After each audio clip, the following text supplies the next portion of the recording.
Good Good afternoon. Good to see you afternoon. all. Good Hello. to see you all.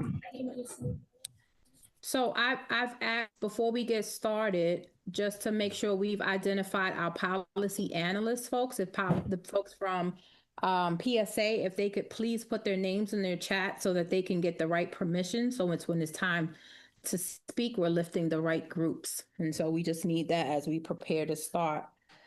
Vice Chair, good to see you. I'm going to lean on you or your side, and we'll take care of what's happening here in Rochester. And I'll look to Jim to tell us when we're ready, when you're ready. How many do we have on Zoom? 4. Four. How can you see the Zoom? We can't see the Zoom. Okay. Because we have a monitor. It's right in front of us and there's one Okay. behind us. So Commissioner LaRee Daniel Favors did join Zoom. Oh, we can't see the Zoom. Oh, good. Okay. Is it? Do you have this, right? I do. The whole packet. I think so. Yes. Yeah. Chair Hawkins, is it possible for us to see Commissioner Daniel Favors? Well, they're Oh, you're getting her working. in now. Okay. They're getting her in, but I thought she was on her way too. Yeah, they're working on it. So I don't think we need to wait for that. And we can identify her once she gets in because we're already 10 minutes late. Greetings, Madam Chair. I can hear you, but I'm unable to come on camera from this end. Okay, so you'll just introduce that way. Glad you're here. Thank you so much. Likewise. All right. But now I can't see them. So is there a way she can be on and then they could be on the screen too?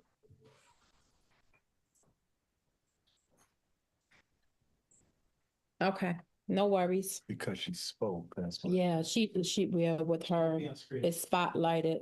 Maybe they can unspotlight her for now and then it'll bring me back to the commissioners. You got it. Perfect. Thank you. So if you're able to. Just as a video conference, they are. Yeah, we. Okay. Yeah.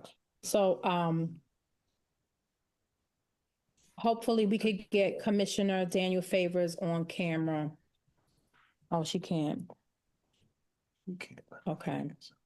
Address that way. All right. I'm gonna text her and let her know.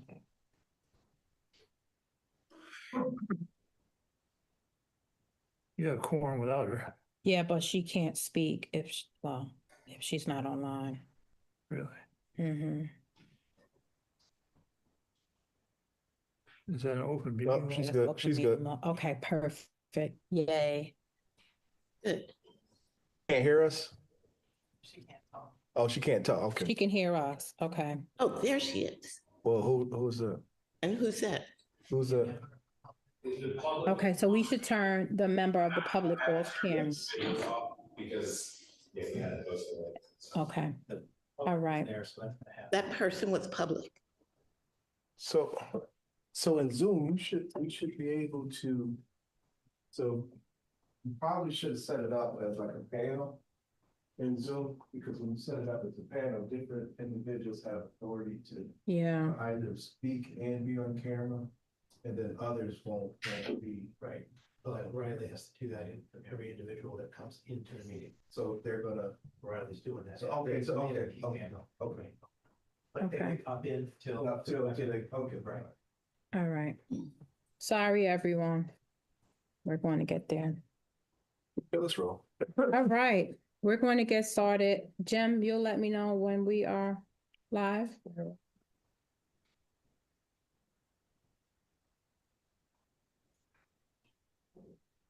Good afternoon, everyone, and welcome to the New York State Community Commission on Reparations Remedies. This is a business meeting.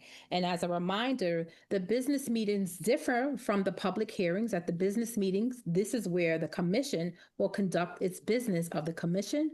You'll hear updates about our vendors. You'll hear updates about the work we're doing, but we will not have a public comment section. And so we thank those that are joining and streaming live. We appreciate the ones that have joined via Zoom, and we are going to get started. by welcoming all the commissioners. We are in 2 locations. We heard from you all.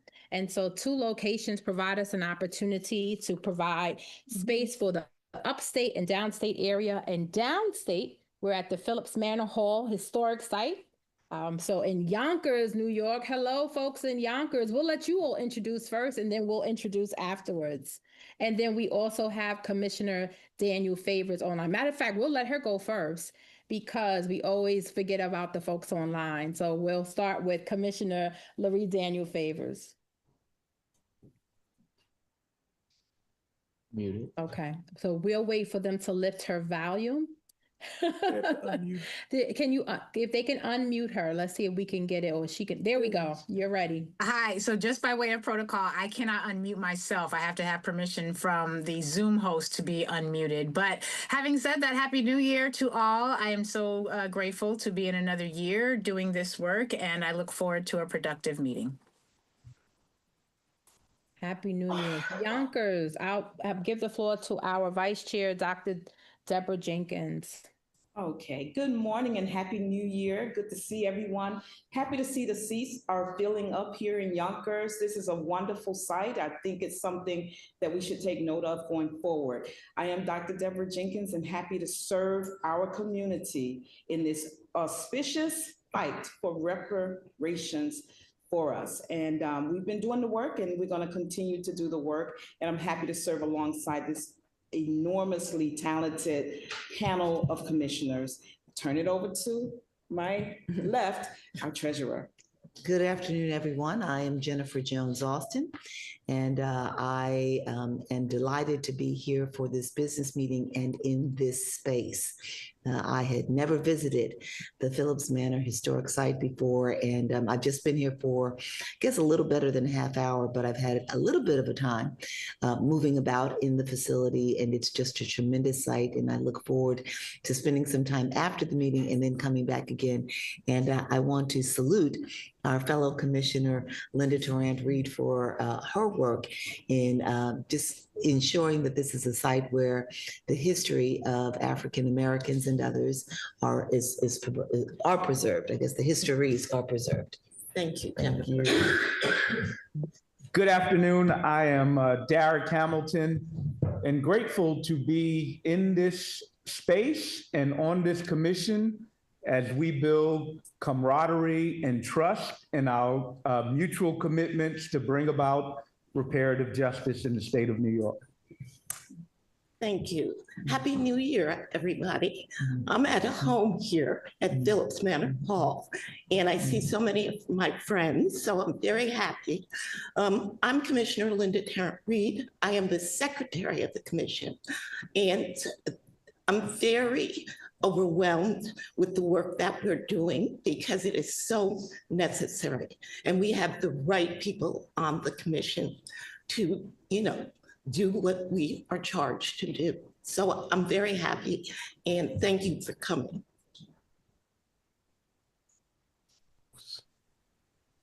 Is it time to do the roll call? Thank you. We're going to introduce ourselves over here. Okay. And so I'll begin. I am honored to be here. We are at the Urban League of Rochester, and we are on Joseph Avenue, and we've been in this building. I'm proud to serve as the president and CEO of the Urban League of Rochester, and happy to host this historic meeting right here in our building. My name is Shawnell Hawkins, and I have the honor of serving as the chair of this great commission. And I thank all of my fellow commissioners for entrusting me with this incredible opportunity to serve in this capacity. So thank you. If I will lean to my left and wait for this next commissioner to introduce himself. Commissioner Tim Hogues, Buffalo, New York. Glad to be here in Rochester. Awesome opportunity to be able to be with the other commissioners and learn from them and share our experiences. And I'm excited because we have movement. And so hopefully during this business meeting, we can discuss that movement and share the progress that the commission has made, both in the staffing Recording area, in progress. the staffing area and others. So thank you.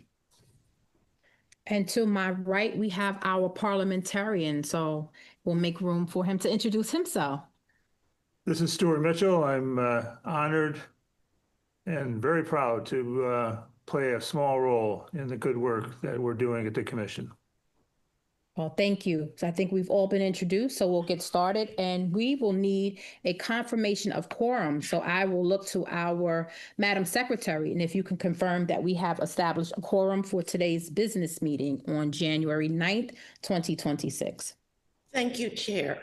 We will do a roll call. Dr. Chanel Hawkins. Chanel Hawkins is here. Dr. Deborah Jenkins. Present. Linda Tarrant-Reed, present. Jennifer Jones Austin. Present. Lurie Daniel Favors. Present. Timothy Hogue. Here. Dr. Derek Hamilton. Present. The excused commissioners are Dr. Ron Daniels, Linda Brown Robinson, and I think that's it. We have a quorum. Thank you, Madam Secretary. We will begin the next item on the agenda, which is to approve the minutes, and I will put it in the hands of our secretary, again, Linda Tarrant-Reed. We're going to do, thank you, Chair. We are going to perform a consent agenda. All of the commissioners have been provided with the 3 minutes dated April 10th, 2025, August 1st, 2025, October 24th, 2025. So we need a motion to approve. I'll make a motion. Thank you. Is there a second? Seconded. Let's vote. All who say aye, say aye. Aye. Aye. I think that's unanimous. The minutes have been approved for those 3 dates. Thank you, commissioners. Thank you, Madam Secretary. So next we'll move to the staff updates, and I would be honored to introduce who's here in Rochester, our new operations manager. I'll actually have her come to the table just for a moment to introduce herself. And Melody Harkness has been provided an opportunity to serve as the operations manager for the New York State Community Commissions on Reparation Remedies. Welcome, Melody Harkness. So I'm Melody Harkness. Personally, I'm a North Carolina native, but followed in the footsteps of my ancestors who migrated to New York for better opportunities. So my mother's from Brooklyn. My grandmother is from Harlem.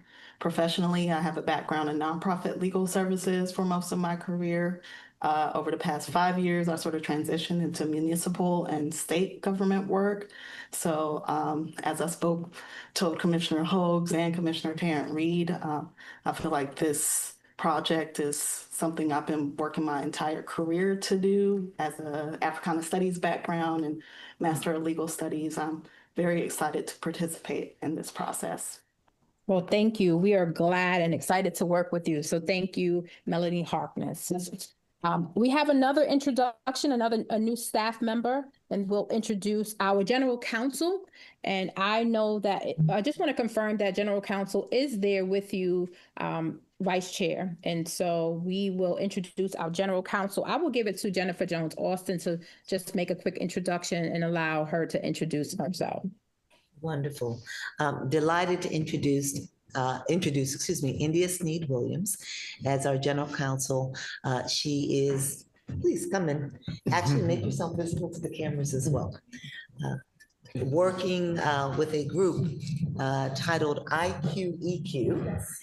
They will serve as our general counsel, providing guidance for us to make sure that we are adhering to the rules of engagement as directed by the legislation, as well as just the rules for commissioners here in the state of New York, making sure that we are compliant and adherent at all points in time.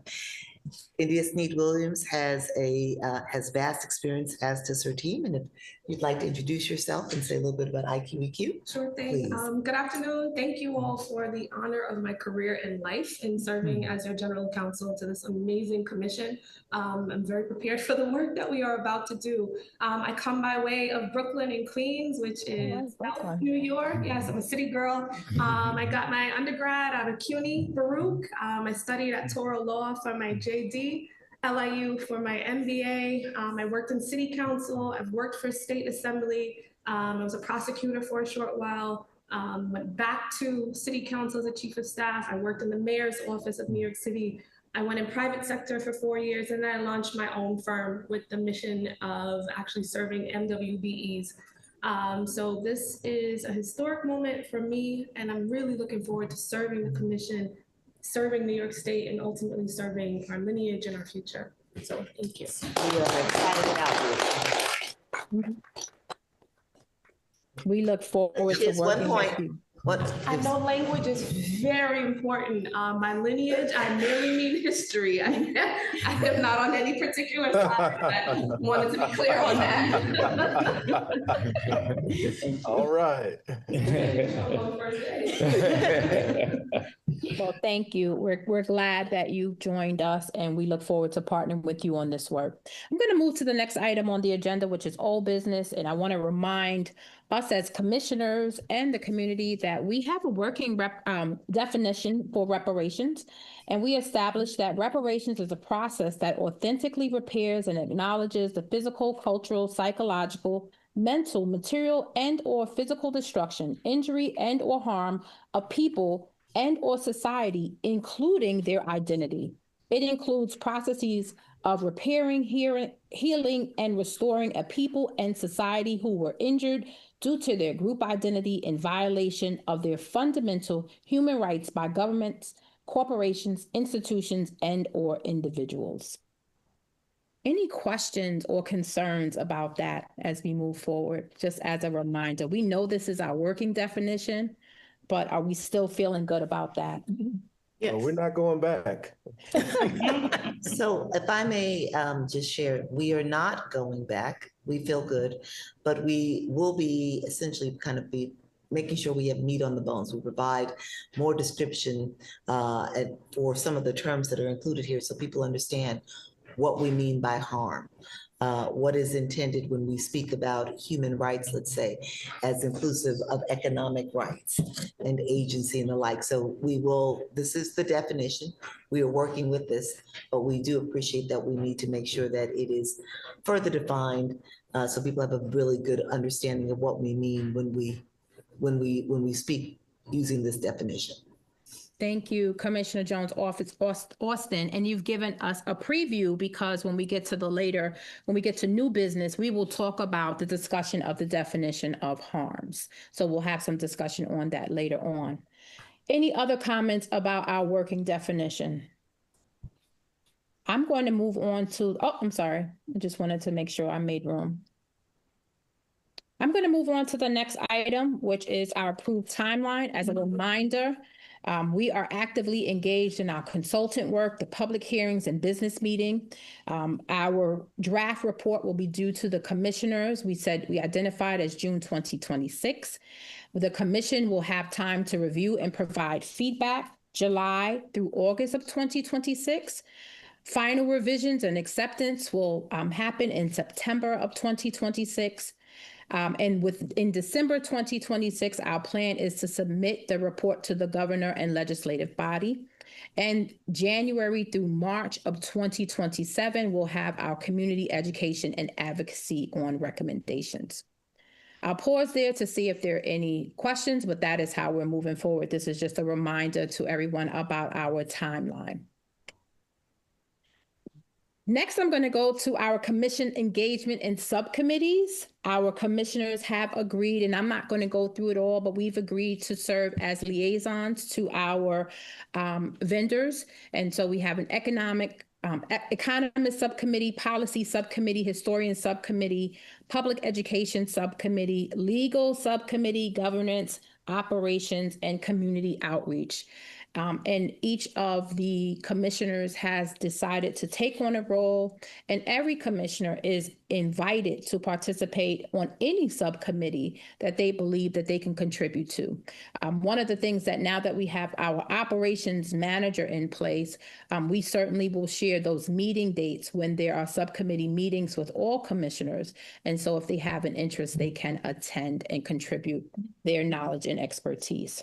I'll pause there to see if there are any questions. So Chair, when our subcommittees meet, I believe we have to keep in mind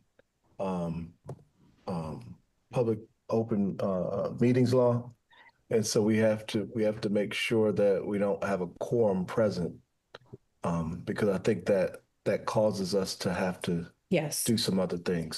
So we'll have which we have been doing for meetings when we have small groups registering for those meetings, and so that we make sure that we don't violate open meetings law. So thank you for that, highlighting that, but we've been maintaining that. So thank you so much. Next, I would like to move to the next section.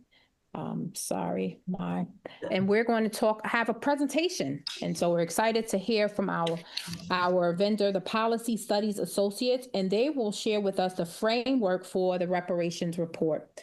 And so we are grateful to have Janine Hildreth here and Ayanna Platt. It'll give them an opportunity to introduce themselves.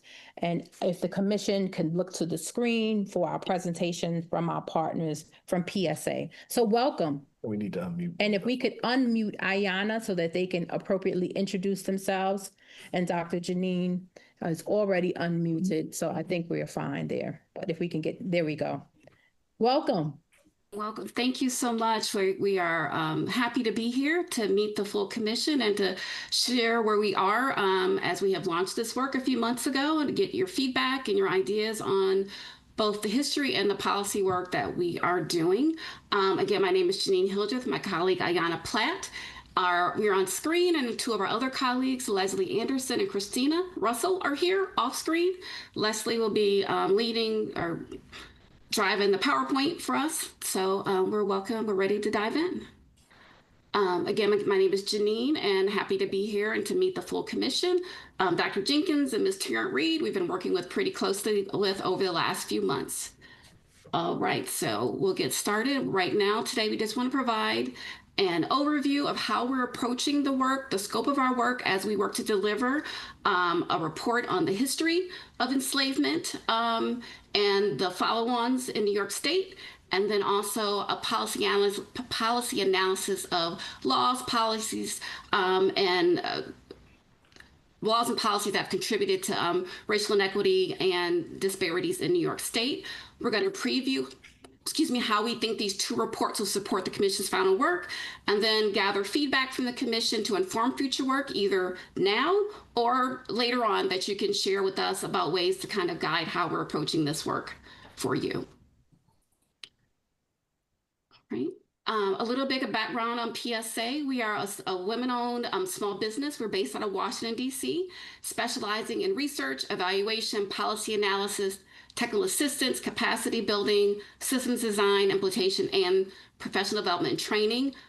We are all trained researchers using rigorous mixed methods research design. So we do both qualitative and quantitative research. And we pride ourselves in delivering reports, presentations that are relevant, accurate, and with practical applications for how our clients can use our work. We have a long history of working at all levels of government, federal, state, local, including New York State, New York City, and other government agencies. We work with nonprofits and foundations over our 40 years of work. So we have a long history of doing this work. And so our overall project goals, PSA has been selected to provide two deliverables to the commission: a historian report and a policy analyst project report. Again, my name is Janine. I'm leading the history report. And then Ayanna, who will be speaking shortly, will be leading the policy analyst report.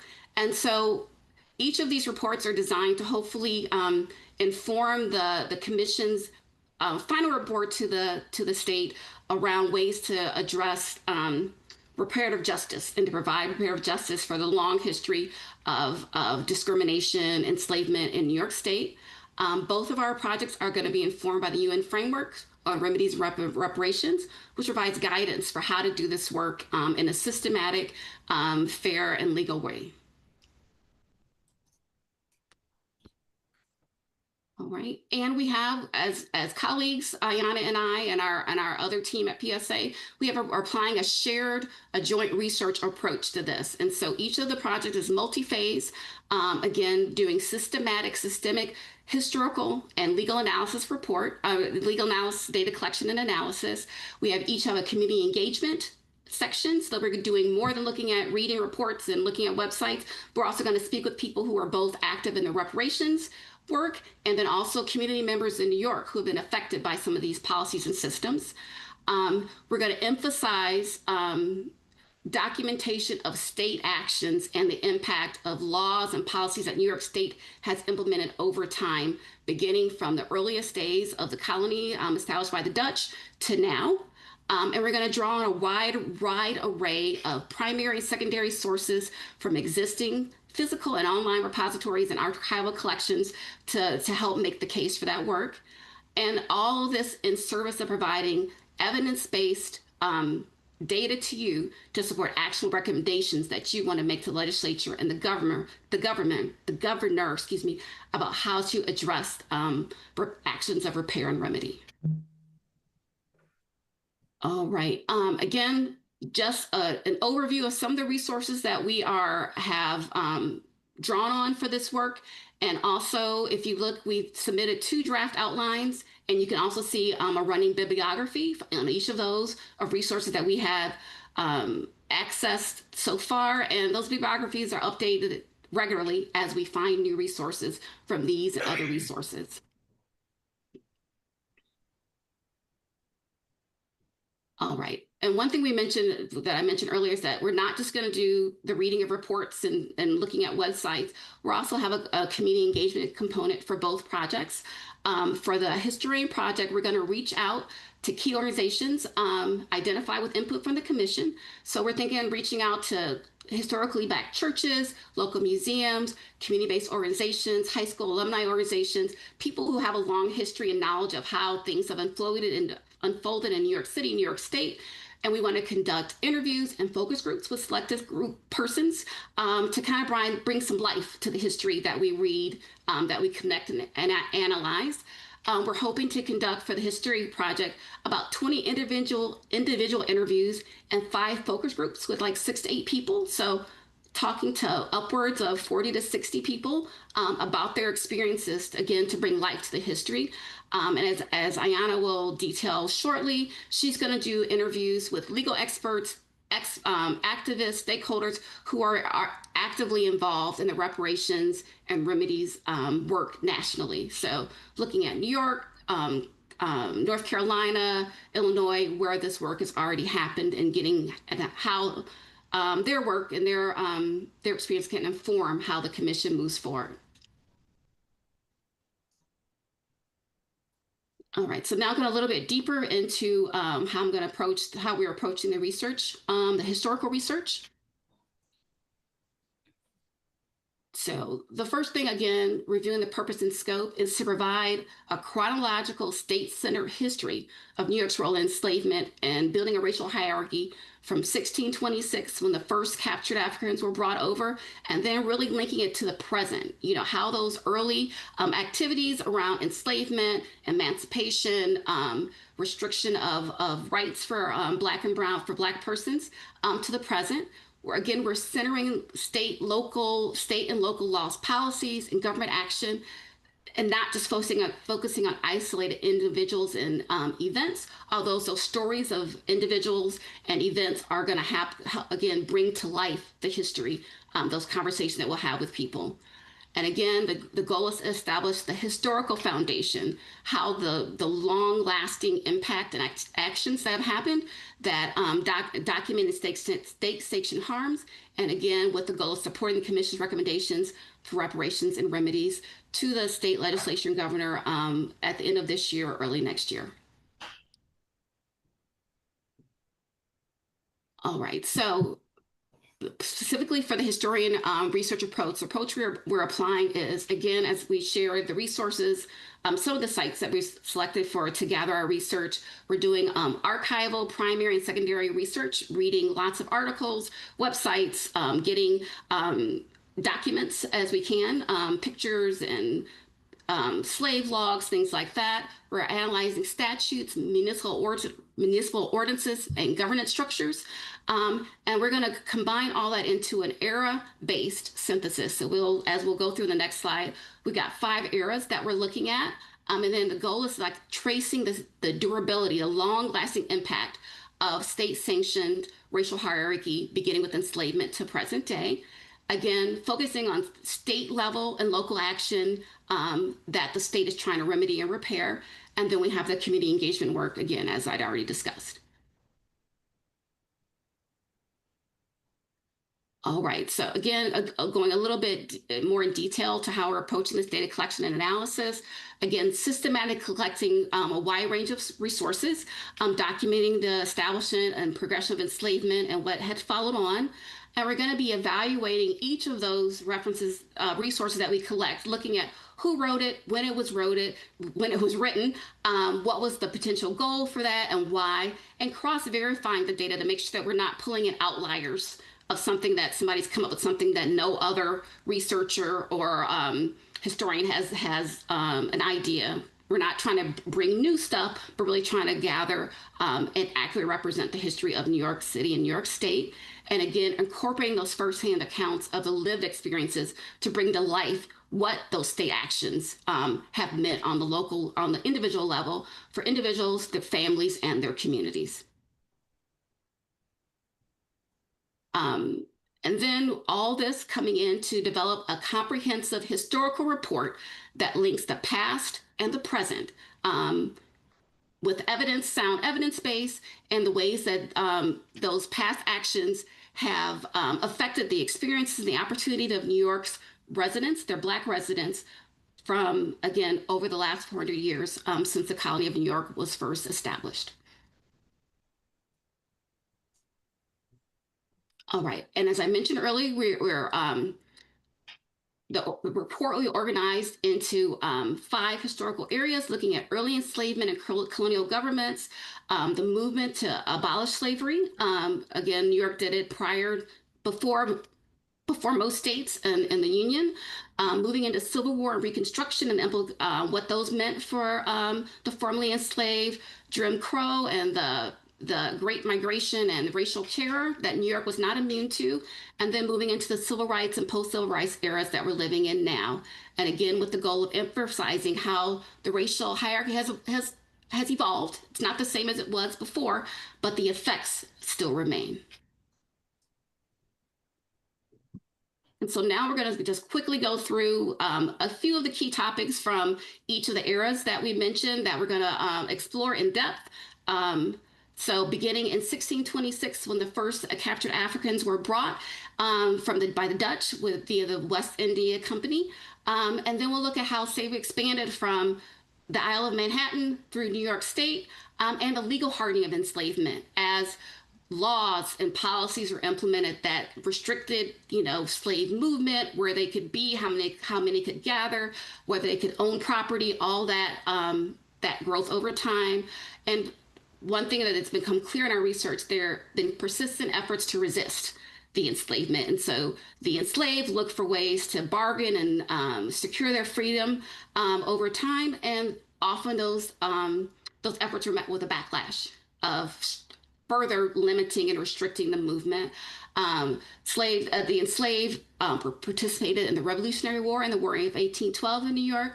And the Revolutionary War brought along greater understanding among both Black and white residents of the need to end slavery, with the first law for emancipation began around 1729. It was a gradual, slow process, but eventually in 1827, the enslaved were freed. And then in each of these eras, you'll see efforts toward slaves to own property, the enslaved to own property, and then ways that they were removed from that property by the government.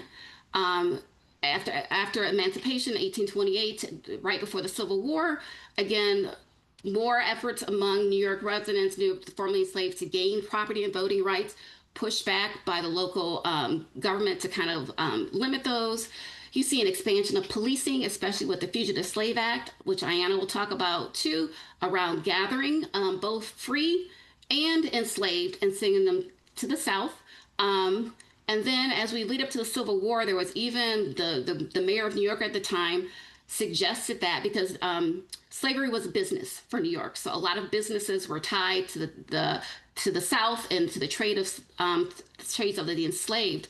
And so the mayor of New York, before the secession, once suggested that the state that secede from the Union so they could continue maintaining those relationships with Southern enslavers. All right, and then we'll move into Civil War Reconstruction and enfranchisement. The Civil War, during that time, anti-war residents, white anti-war residents, were concerned about if the war happened and the enslaved were free, there'd be an influx of formerly enslaved into New York City, which caused some tension because it would affect their ability to find work and maintain the society as they had known. As part of to restock the troops for the Civil War, the Union imposed a draft, and there was a big riot in New York City by those opposed to the draft, which resulted in the death of many Black New Yorkers and the loss of property that was burned during the riot. So we'll go through that. And then the state assembly, as most states did, passed the 13th, 14th, and 15th Amendments. But there was an effort, unsuccessful, by state Democrats to rescind ratification of the 15th Amendment, which provided men the right to vote. So a lot of push and pull around providing the formerly enslaved with more civil rights. Then we move into Jim Crow, racial terror. The Great Migration did happen. And so after the war, there was a significant movement of formerly enslaved and their family members from the South to the North, with many settling in New York State and New York City. That big influx fueled the Harlem Renaissance in New York City. But at the same time, residents continue to face challenges around securing adequate housing, education, employment. And New York City, in particular, became home to many of the national civil rights organizations. And New York was not immune to the Klan. There was an active Klan, especially in the north of New York. And there was at least one Black man, Robert Lewis, who was lynched in New York State. So push and pull around that. And then Harlem was the site of at least 2 race riots around policing and issues like that in the 30s and 40s. And New York State was actually one of the first states to disenfranchise based on a criminal record. So back, I think it was 1821, if I'm not mistaken, to disenfranchise based on criminal record and voting restrictions. And they also were one of the first states to make property restrictions for Black men to vote, that they had to own at least $250 of property if they could vote, with white New Yorkers not subject to that same law. As we move into World War I and World War II, Black New Yorkers were involved in both of those wars, including the Harlem Hellfighters in World War II. But as we all know, when those soldiers returned home, they still continue to face persistent discrimination. And then as they attempted to use GI benefits to buy housing, they faced restrictive covenants in areas like Levittown and Stuyvesant Town that denied access to equitable housing. And then we move into the civil rights era. We'll talk about, again, lingering impact around segregation and housing education, efforts in New York to desegregate schools, which were met with fierce organized resistance to ensure fair funding, equal funding for schools. We have urban renewal and gentrification, again, the persistent battle to own and maintain property in the 60s and 70s. Resulted in a lot of areas that were inhabited by Black residents being labeled as blighted and slums, and therefore justifying their clearance. And so the clearance of some of those under urban renewal resulted in the building of areas like Lincoln Center and the campus, some of the campus of Fordham, but displaced citizens who weren't actually given another place to go. So again, that displacement over time. And then, as we know, the 90s and 2000s, we saw a ramping up of aggressive policing policies like stop and frisk that resulted in the disproportionate incarceration of New Yorkers, especially Black men. And then we will wrap up the history report by saying that all of those things that happened over time have resulted in very inequitable life experience and opportunities for Black New Yorkers now. The state has a lot of data, a plethora of data about racial disparities in terms of poverty, overall health. Black residents die on average 5 years earlier than their white counterparts. They have higher rates of incarceration, lower levels of employment, educational attainment, home ownership, and again, disproportionately represented in the arrested and incarcerated populations.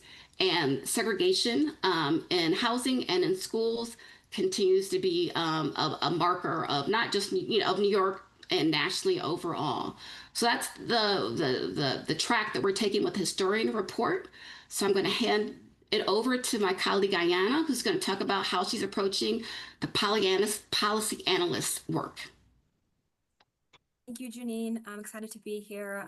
So as mentioned, I'm Ayanna, the research and policy analyst, and I'll follow a similar structure to walking you through the policy analyst section of the report that Janine did. I'll start by guiding you through the purpose and scope, then get into the research approach, and then I'll give an overview of the research report outline. So beginning with the purpose and scope, the purpose of my work is to produce an evidence-based report that directly informs the Commission's findings and recommendations. This report will trace how state laws and policies have historically and systemically produced racial injustice across key domains, and those domains include housing, education, criminal justice, health, voting and civil rights, and economic opportunity. And now I'll move to discuss the approach that I'm planning and that I am taking.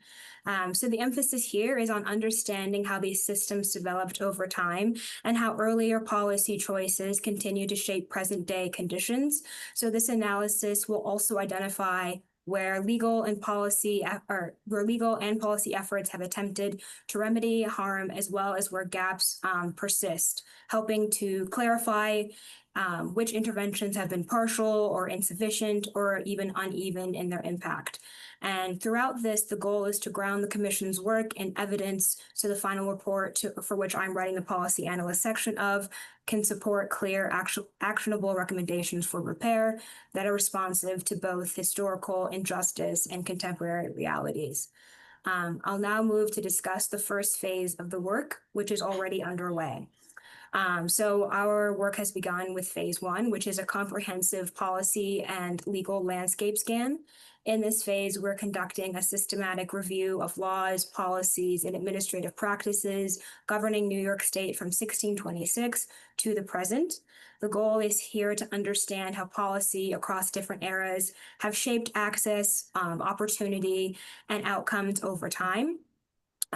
This review will span colonial, state, and municipal levels of governance, recognizing that harm has often been produced and reinforced across multiple layers of government across multiple eras.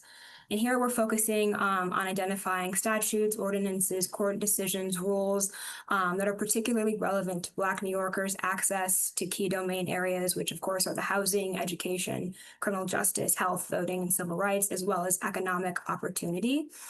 So this phase ultimately establishes the policy and legal foundation for the rest of the analysis, allowing us to trace the through line, identify points of intervention, and situate current conditions with a longer historical and institutional context.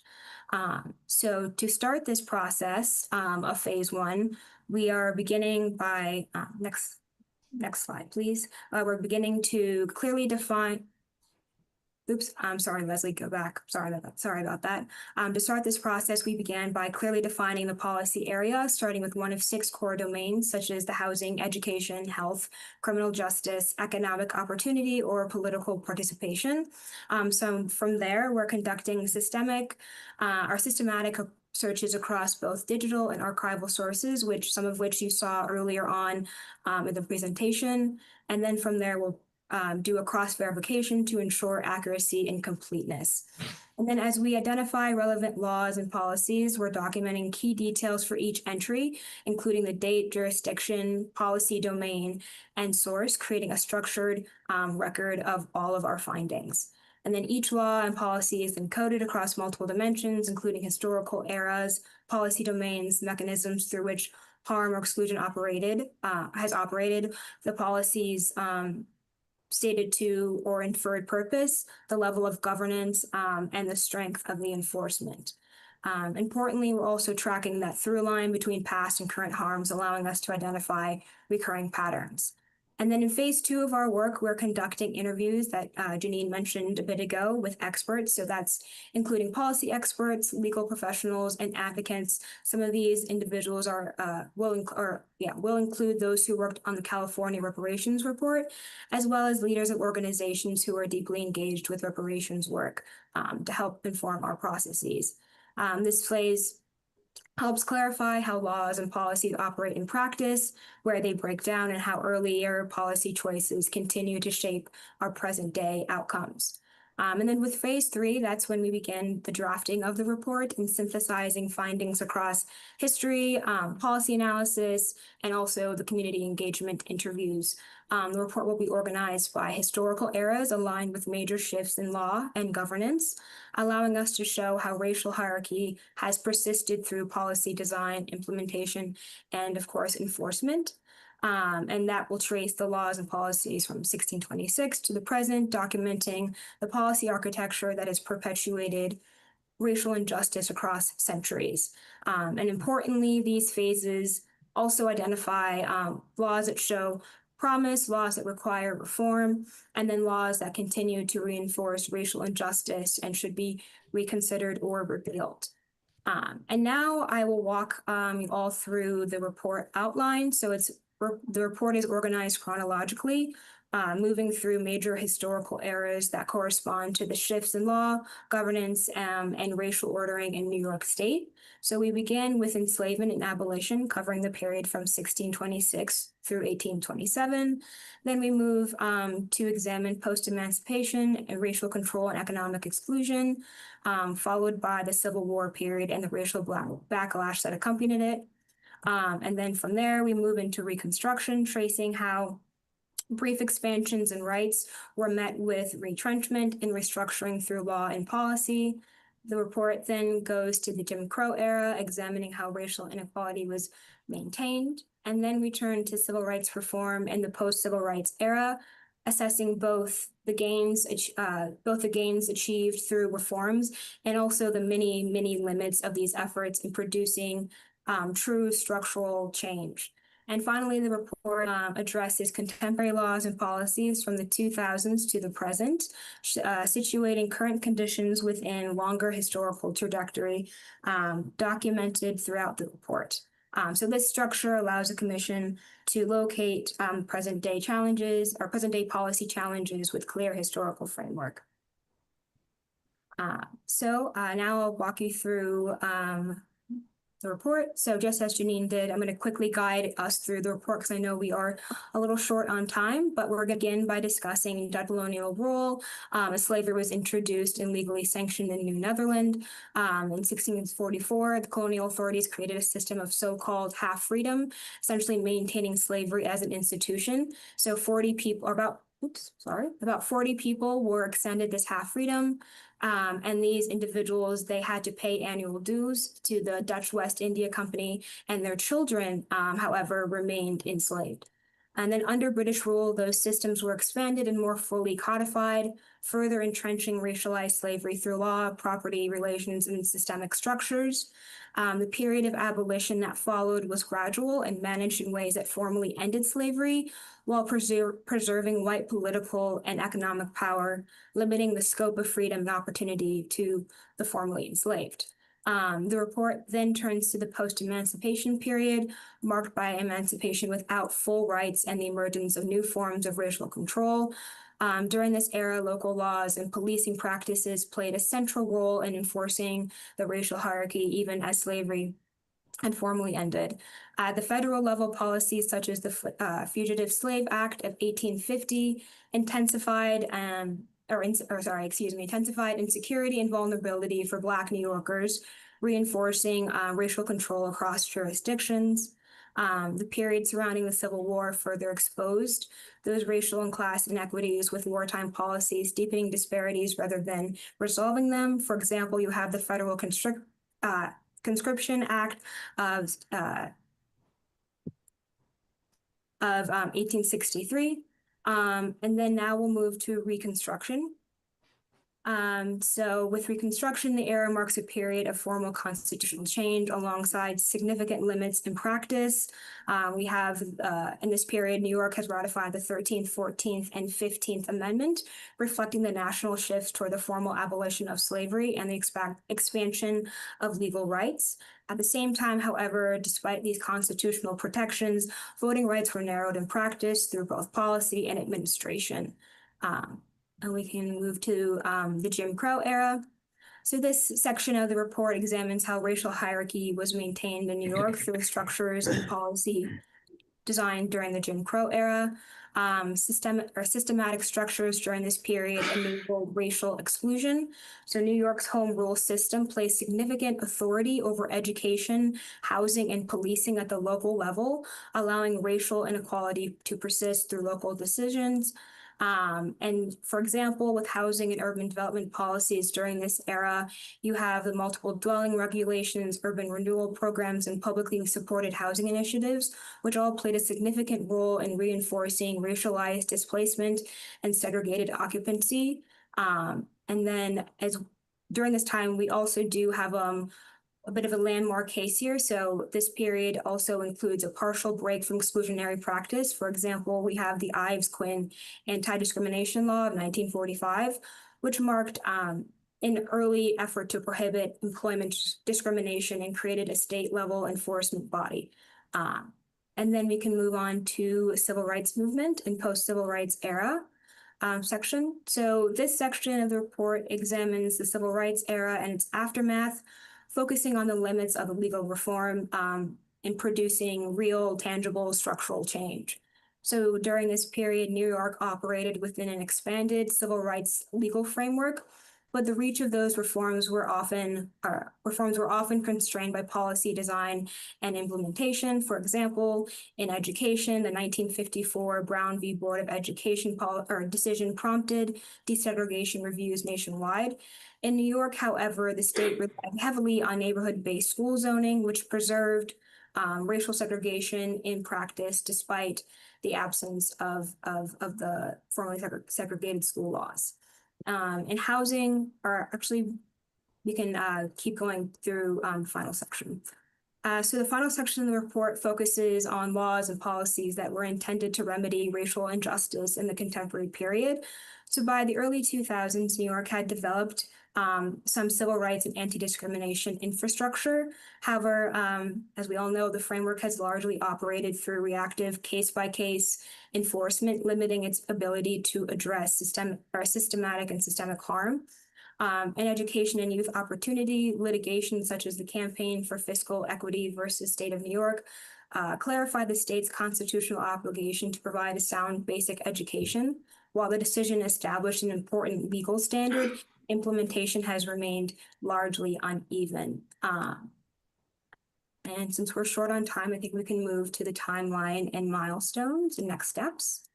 So for the past few months or so, my colleague Janine and I, as well as our team, have been working on launching the project and engaging in ongoing submissions to the commission for our draft research overview, as well as our work plan that includes our timeline.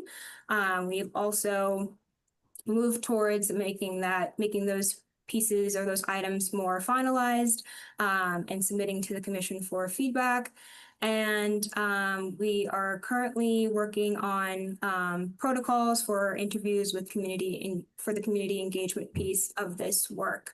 And that will be, the interviews will be happening fairly soon. And then we also do plan to draft a sample report section for the commission to review and give us feedback for, just so that we are aligned in our thinking for what each section of our reports will look like in the end.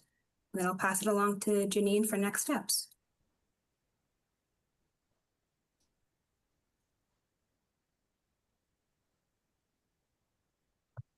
All right, so thank you again. As Ayanna mentioned, we're going to draft a section for the report for commission review. We're available for ongoing bi-monthly presentations to the commission to share progress and feedback on our emerging findings, and we will continue to work with Commissioners Tarrant-Reed and Jenkins for guidance as we move through this process. So I know we're a little over time, so apologies. But if the commission has any questions or guidance for us as we continue moving this work forward, we're happy to hear. Thank you, Team PSA. We are grateful to learn about the tremendous work that you all have been doing.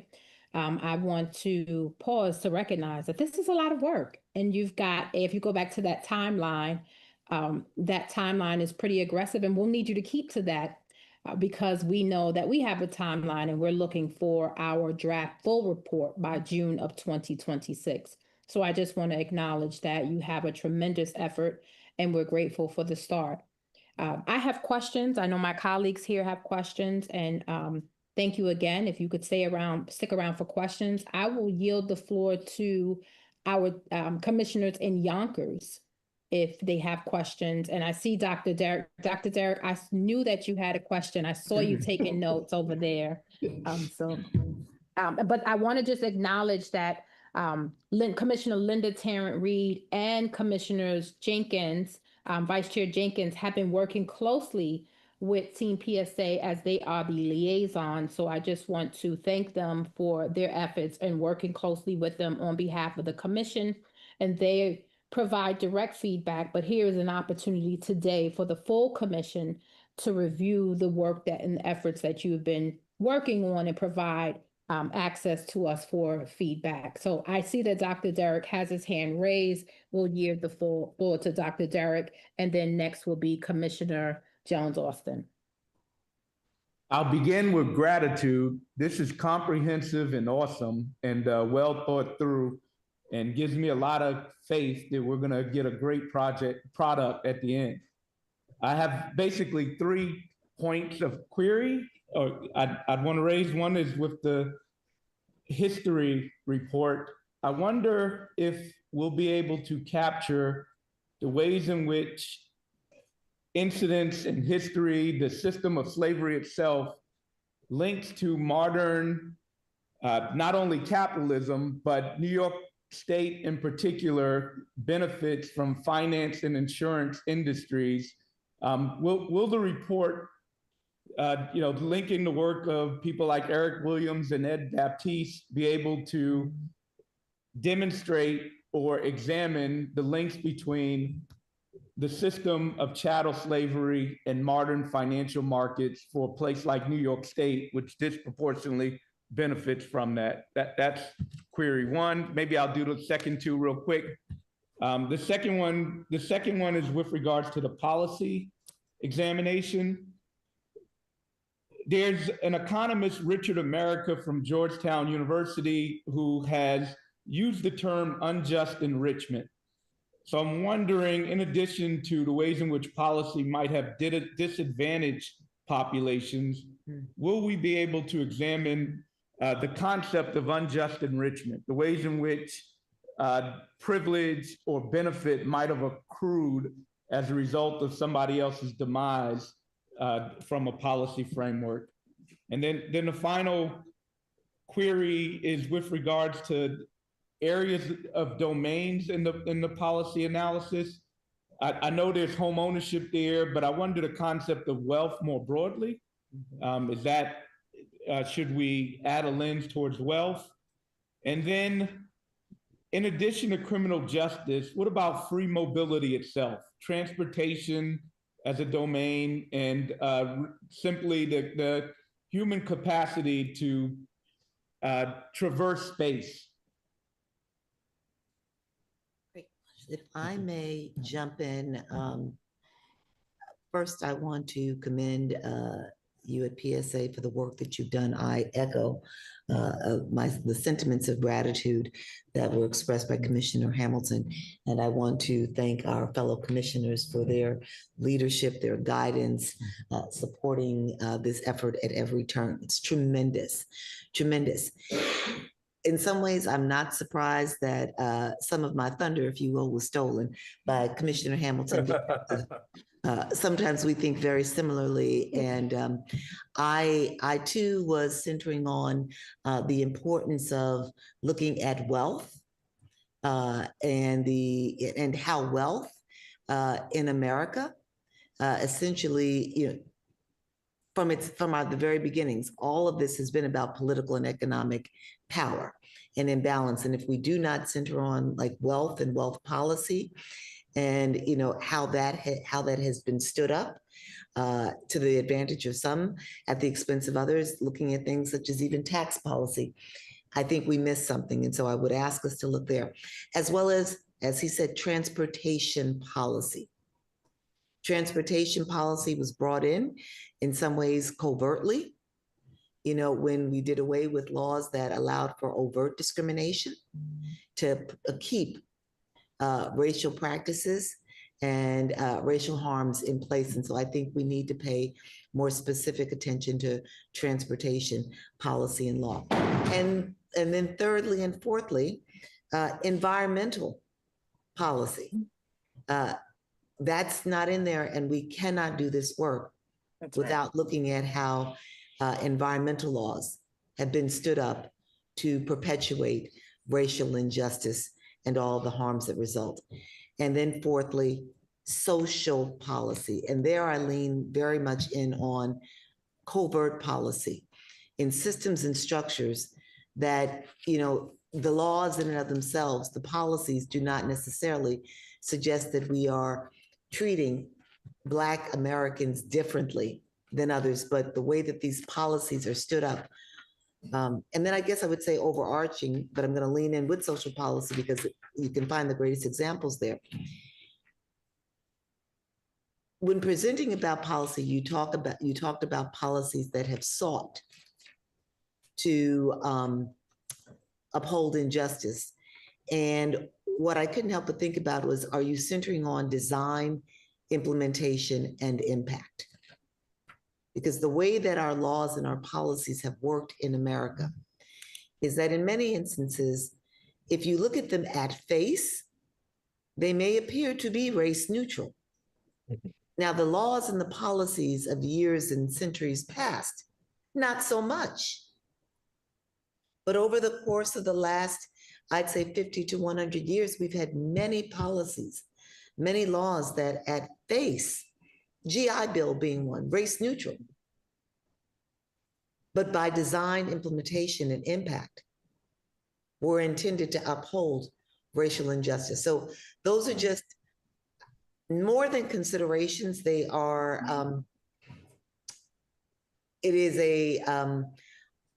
I am asking that we look at these matters through those lenses. It is not just the overt. It is very often the covert. You know, we've got to remember, and you may have heard me say this before, when Commissioners Hamilton, Daniel Favors, and I did the work at the New York City level on racial justice, the General Counsel to Bishop Desmond Tutu said to me, in many, many words, but I boiled it down to this: those who created the system created it to persist. And so not every law is an obvious harm, but there are many laws out there, even our tax policies, our tax laws, that are designed to perpetuate these harms from the beginning and persisting. So I can talk more with you offline about that, but great work. And I am heartened, as is Commissioner Hamilton, by the work that has been done. Very much appreciated. Thank you. I just want to say congratulations, both of you. We have worked hard together, and the product that has been produced shows the work. And it also is an incredibly great framework to launch the final report. There are some things that, we will discuss in our upcoming meetings. I think one of the areas that you didn't cover was the use of subject matter contributors. Commissioner Hamilton named several, and those are people, we have a list. Those are people that will actually bring the expertise to the individual domain areas that you talked about. So that's very important. Also, I think uplifting the cultural aspect of African Americans in New York State. We have an incredibly strong cultural presence, and that will be recognized. But again, great work. We are off to a running start. We have like 9 months to actually get this product to its final stage. So I thank you. If I may ask one more question on the historical side of the report. The community engagement, what is the thinking around or concerning 20 community interviews, and was it focus groups of 6 to 8 persons? I'd like more understanding around concerning, are you seeking representative sampling? But that would not be deemed statistically significant, right? Or would it? Like, tell me what the thinking is there. Yeah, it's not, we're not planning.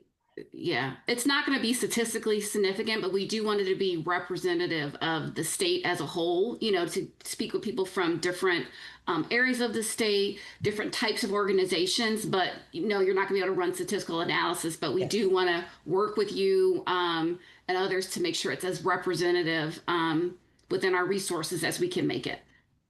I think we need to really clarify. The commission is in the process of hiring a public education coordinator who will be doing that work. So in order for us not to replicate, you will be engaged with them. The other part of the public engagement are the testimonies from all of the public hearings. Also, the documentation from our reparations phone line, where people call in and give their testimony. So it's really reviewing all of the public hearing video and really coming away with information that's going to inform the report. Yes, definitely. I did not highlight that, but those are definitely source information that we're going to use for that too. Can I ask a question just related to that? And I know we said testimony, making sure I see we pause for a second, but how will you analyze for themes, policies that are presented from the public testimonies? Can you talk a little bit about how you use that data? Yeah, for the history part, we're gonna treat it as a data source. We're gonna code it using that similar coding frame that we're going to use for some of the research to highlight, Ms. Smith spoke about, displacement and losing her home, or, her family being forced to move, and we'll tie that to the research. So it's going to be always linked to, we're going to work to try to link those individual or personal accounts to the research, to the broader research that we have, that we'll be collecting. Thank you. One other question related to a question that Dr. Derek Hamilton asked, or Commissioner Hamilton asked about the, I wanted to know how you will use the benefits, how New York benefited from slavery and financial institutions, because I know earlier you talked about just governance structures, but I think if you can talk a little bit of how you'll make that connection of how they worked in collaboration with one another to create some exclusion and disproportionate economic gains for Black New Yorkers. So I'm interested in learning more about that. Yeah, we will definitely include that, because we know that the insurance business, financial markets, all of that benefited from the slave. 40% roughly of New York business was slave-centered prior to the Civil War. So we'll definitely cover that and look for research. Dr. Hamilton gave us a couple names to look at, and that if they're SMCs or we read their research, we'll definitely incorporate that into our work. Thank you. So I do want to briefly go back to Dr. Hamilton. So he asked a question, and there was a bunch of questions in there. So I wanted to know if he was more making a statement or if you wanted to follow up Dr. Hamilton for discussion with our contractors here. Or are you good? Well, number one, they've already answered that they're going to explore that. That's good. But I'm curious if there are reactions to the concept of unjust enrichment, and then as well as Jennifer talked about, transportation policy, but even more broadly, free mobility, just the capability of movement in society. If those, okay. No. Oh, yeah, no, that's it. Yeah. I just wanted to say thank you to PSA and to Janine and Ayana for this great work that you have started. I'm really happy with what the colleagues have added onto your table because it's not a whole lot. I took all the notes from Dr. Hamilton and Commissioner Jennifer Jones-Austin, and I'll be working along with you to try to ensure that those things are definitely in there. I know we're taking notes as well. Your work is really well done. One question I did have, and I think this is to you, Janine. Mm-hmm. In your opening slides, you mentioned a standardized data coding and management system. Just want to know if that's a proprietary system that you're using, or is there something that is currently on the market that will be used? It's well, the coding, we use a platform called Atlas TI, which is used for qualitative data. And so as you read through and you upload articles, summaries and things like that, you can identify, highlight sections, apply a code, and then it's got really good analytic capabilities that you can look across different articles. So I can say, show me everything that we've uploaded that deals with, I don't know, the slave, half freedom, that Ayana mentioned. We can look across sites, or let's show me everything that we've coded that talks about displacement. And so then we can look at, and they'll be coded by area, and it'll allow us to look across, because as you see, our growing reference list is pretty large. And so kind of helping us manage all of that information so that we're not missing everything. And then it will help us, through the analysis, hopefully help us see connections that maybe in reading all of this different stuff, maybe we didn't see, but when you've, rejiggered how the information comes together, you can see other patterns, maybe for new insights or new ideas.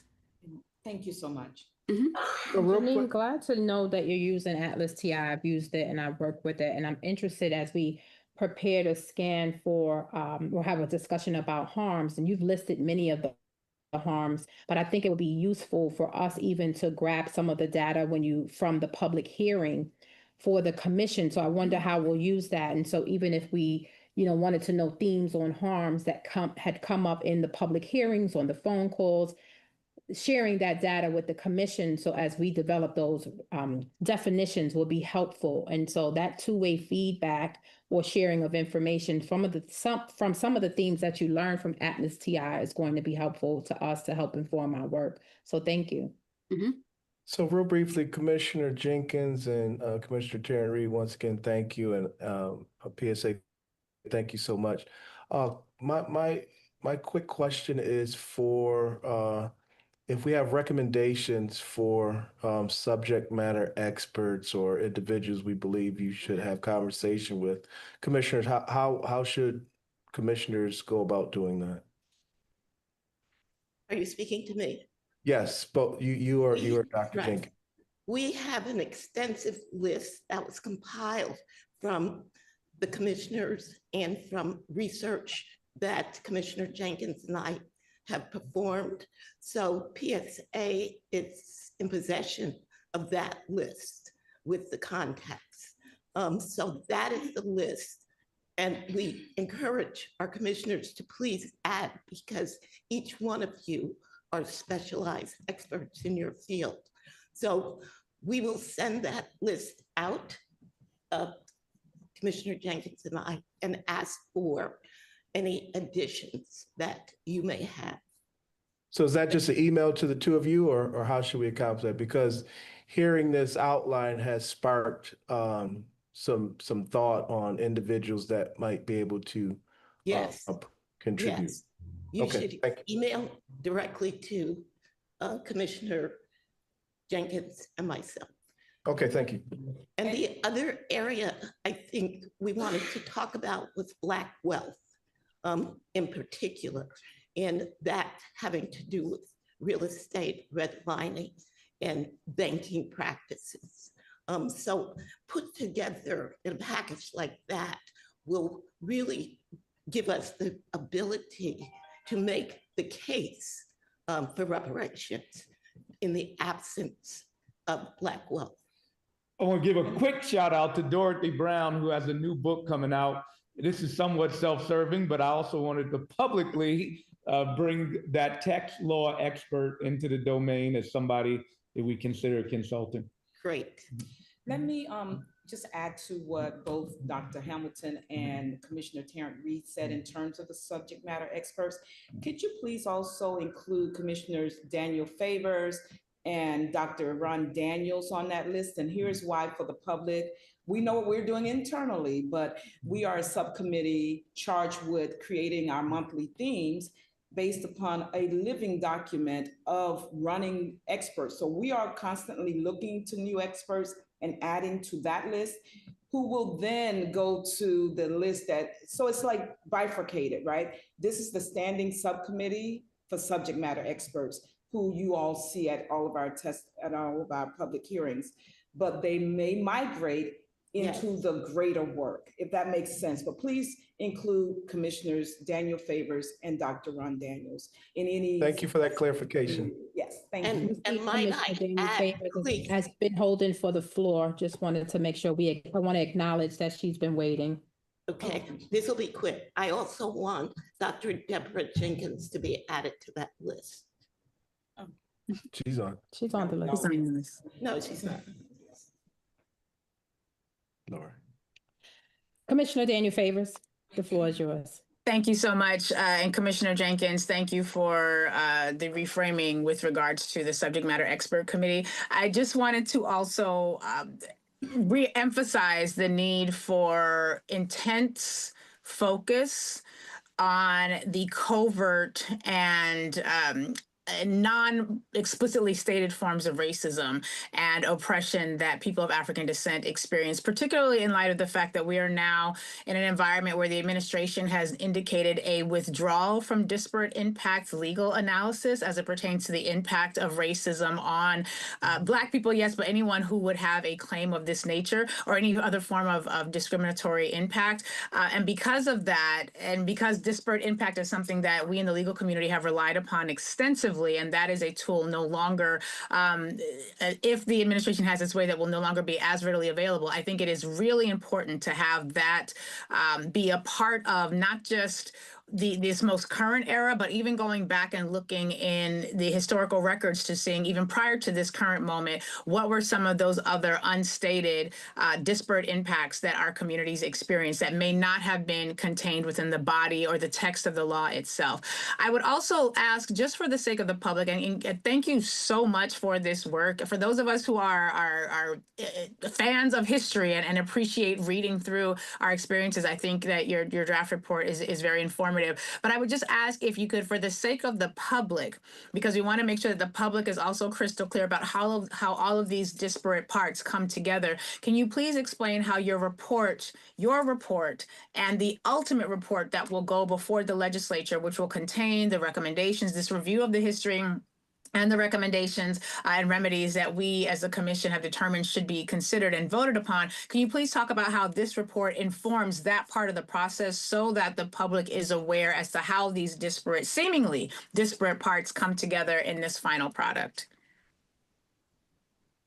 Yeah, we are going to work with Commissioners Tarrant Reed, Commissioner Jenkins, when the new executive director comes on, to figure out how all these pieces do come together, the history, the policy analysis, the economic analysis. I know you're in the process of hiring economists, how all that comes together to create that final report that does make a compelling statement that the public can understand, and that will and it's digestible, because we don't want to you want it to be complete, but you want people to actually read it and understand. So we'll work with Commissioner Jared Reed, Commissioner Jenkins, the executive director, like how all this work comes together in one final report.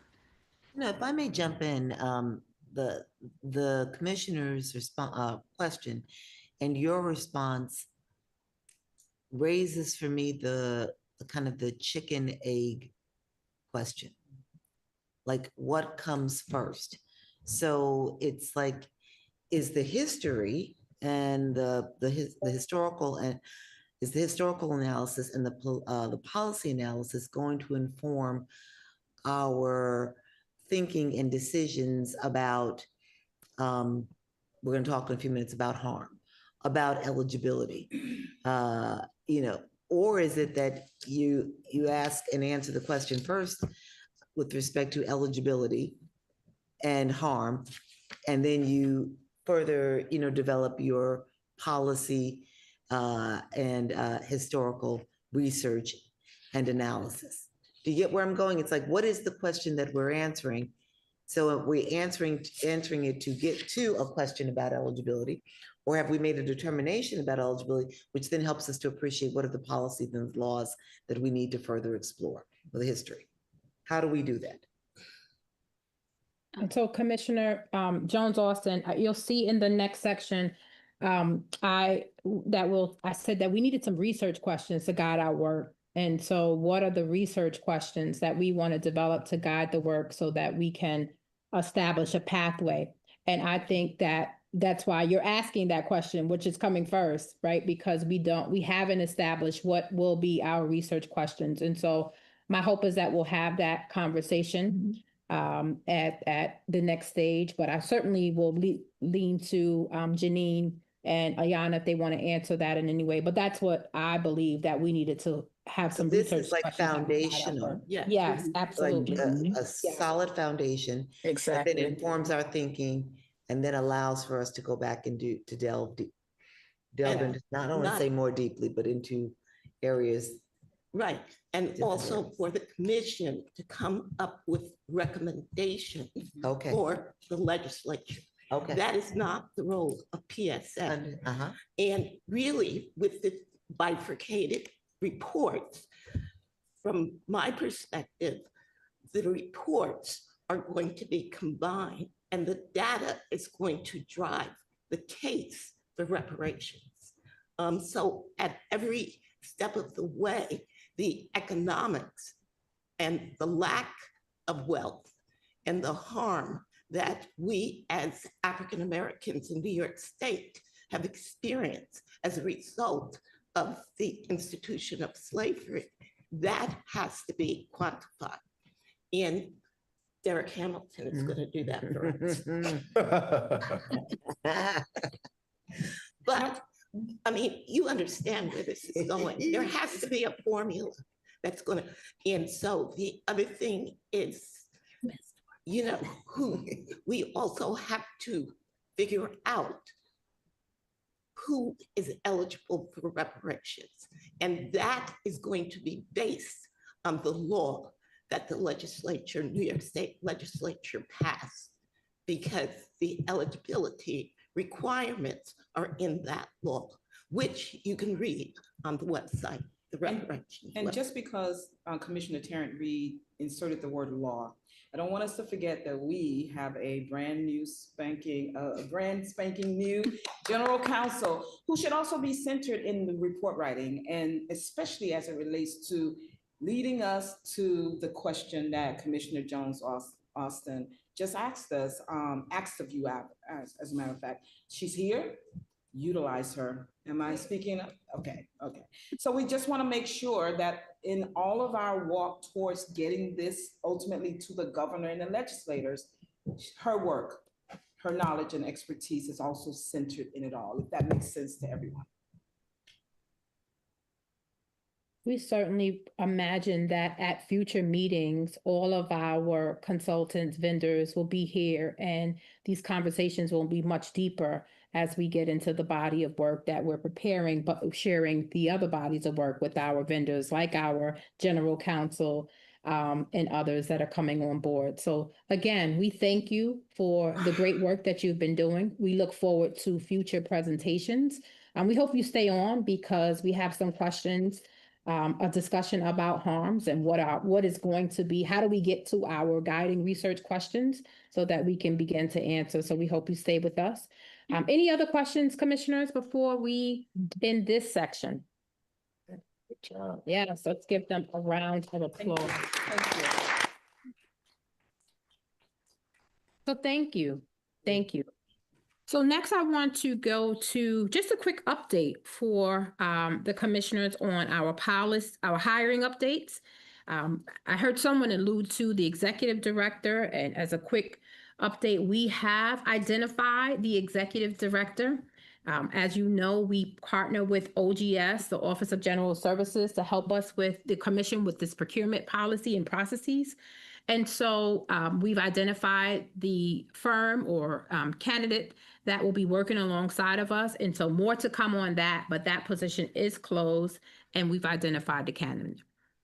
Next, with our economist position, I am excited to share the very same news that we've identified a firm or candidate for that position. More to come. We are just awaiting for the next steps and approvals, and our partner organization, I want to thank them. OGS has been an incredible partner to the commission in helping us to guide our work. And we meet with them regularly to continue to advance our logistical work forward. So thank you to that team there. And then lastly, more good news. We've identified a candidate or firm for the education coordinator. So thank you. And we expect to have more information. I want to thank all of the commissioners because most don't know that we are volunteers. And I have to say that because we've heard several statements that we were being paid. None of us are being paid for this work. And I want to thank you, commissioners, for this great work that you're doing because we behind the scenes are interviewing these candidates, and this is a lot of work. And going through the process of reading the incredible proposals that are prepared, and these are not 10-page proposals. They are long proposals, and we appreciate every consultant that has put forth the effort to work with us. We appreciate them. But we've made our selections. And so thank you, commissioners, for your behind the scene work to get these incredible, brilliant minds to partner with the commission. So I want to give you all a round of applause for your volunteer efforts. And I'm going to keep saying that so everyone is clear. That this is our service to the great state of New York, but also to our ancestors and to New Yorkers that want to support these next steps. So thank you. Next, I will go to new business. And on new business, we have a discussion on the working definition of harm and the research questions. 2 upcoming public hearings. So I think I'm going to go backwards and do that first. The upcoming, that'll be easier. We have a public hearing on January 17th in Binghamton, New York. We will be in the southern tier. If you all notice that we are trying on January 17th. I'm going to give the floor to Commissioner Jenkins because she will be leading that effort. And if she wants to say anything more about the hearing on January 17th in Binghamton, New York, and I know we'll be at the Legion there. Well, we welcome everyone to come, definitely be there. The subcommittee and we were working feverishly to try to secure speakers. This has been the most difficult one to book speakers for because what we did is we went backwards trying to restore some of the experts that we'd had in the past. And then we received possible names from our elected official in that area, and they weren't all available. And it's very difficult. We are all very busy. As the chair just said, we have a difficult time sometimes meeting up, but then ultimately we do it. I don't have the names right at my disposal for our meeting, but that is going out. I think it has already gone out in our press release for the 17th. I don't want to mention one name without the other because I just don't recall. We are looking forward to it. And so the theme for next week's meeting is next week. We heard from the public. To learn more about it. It froze. Is it? Did we freeze? Yeah. Yeah. Okay. We have You can go to our website at Okay. ny.gov/reparation, read the press release. We will be at the Legion in Binghamton, New York on Saturday, the 17th, and learn more about our public hearing. Everyone is welcome. We look forward to hearing your voices. Can you all hear me okay? Yeah, we can now. Okay. Sorry, we're having some internet issues. Next, I want to let you know, if you all can't hear me, if everyone can hear me, just raise your hand, thumbs up, just to make sure. Good, thank you. All right, I want to share that we will also be at the NYSA BPRHAL caucus in February. We will hold a workshop, and that workshop we believe will be on February 14th. And so we look forward to seeing folks at the hearing. More information to come once we get the date. But we look forward to being at the caucus in Albany, New York on February 14th. Any questions about that? For more information, for those that are watching online, please visit our website. You can watch every meeting. You can connect with us, learn more about the work that we're doing, but also you can share your public testimony. You don't have to attend the meeting in Binghamton, although we want to see you in Binghamton, New York, on Saturday, the 17th of January at the Legion.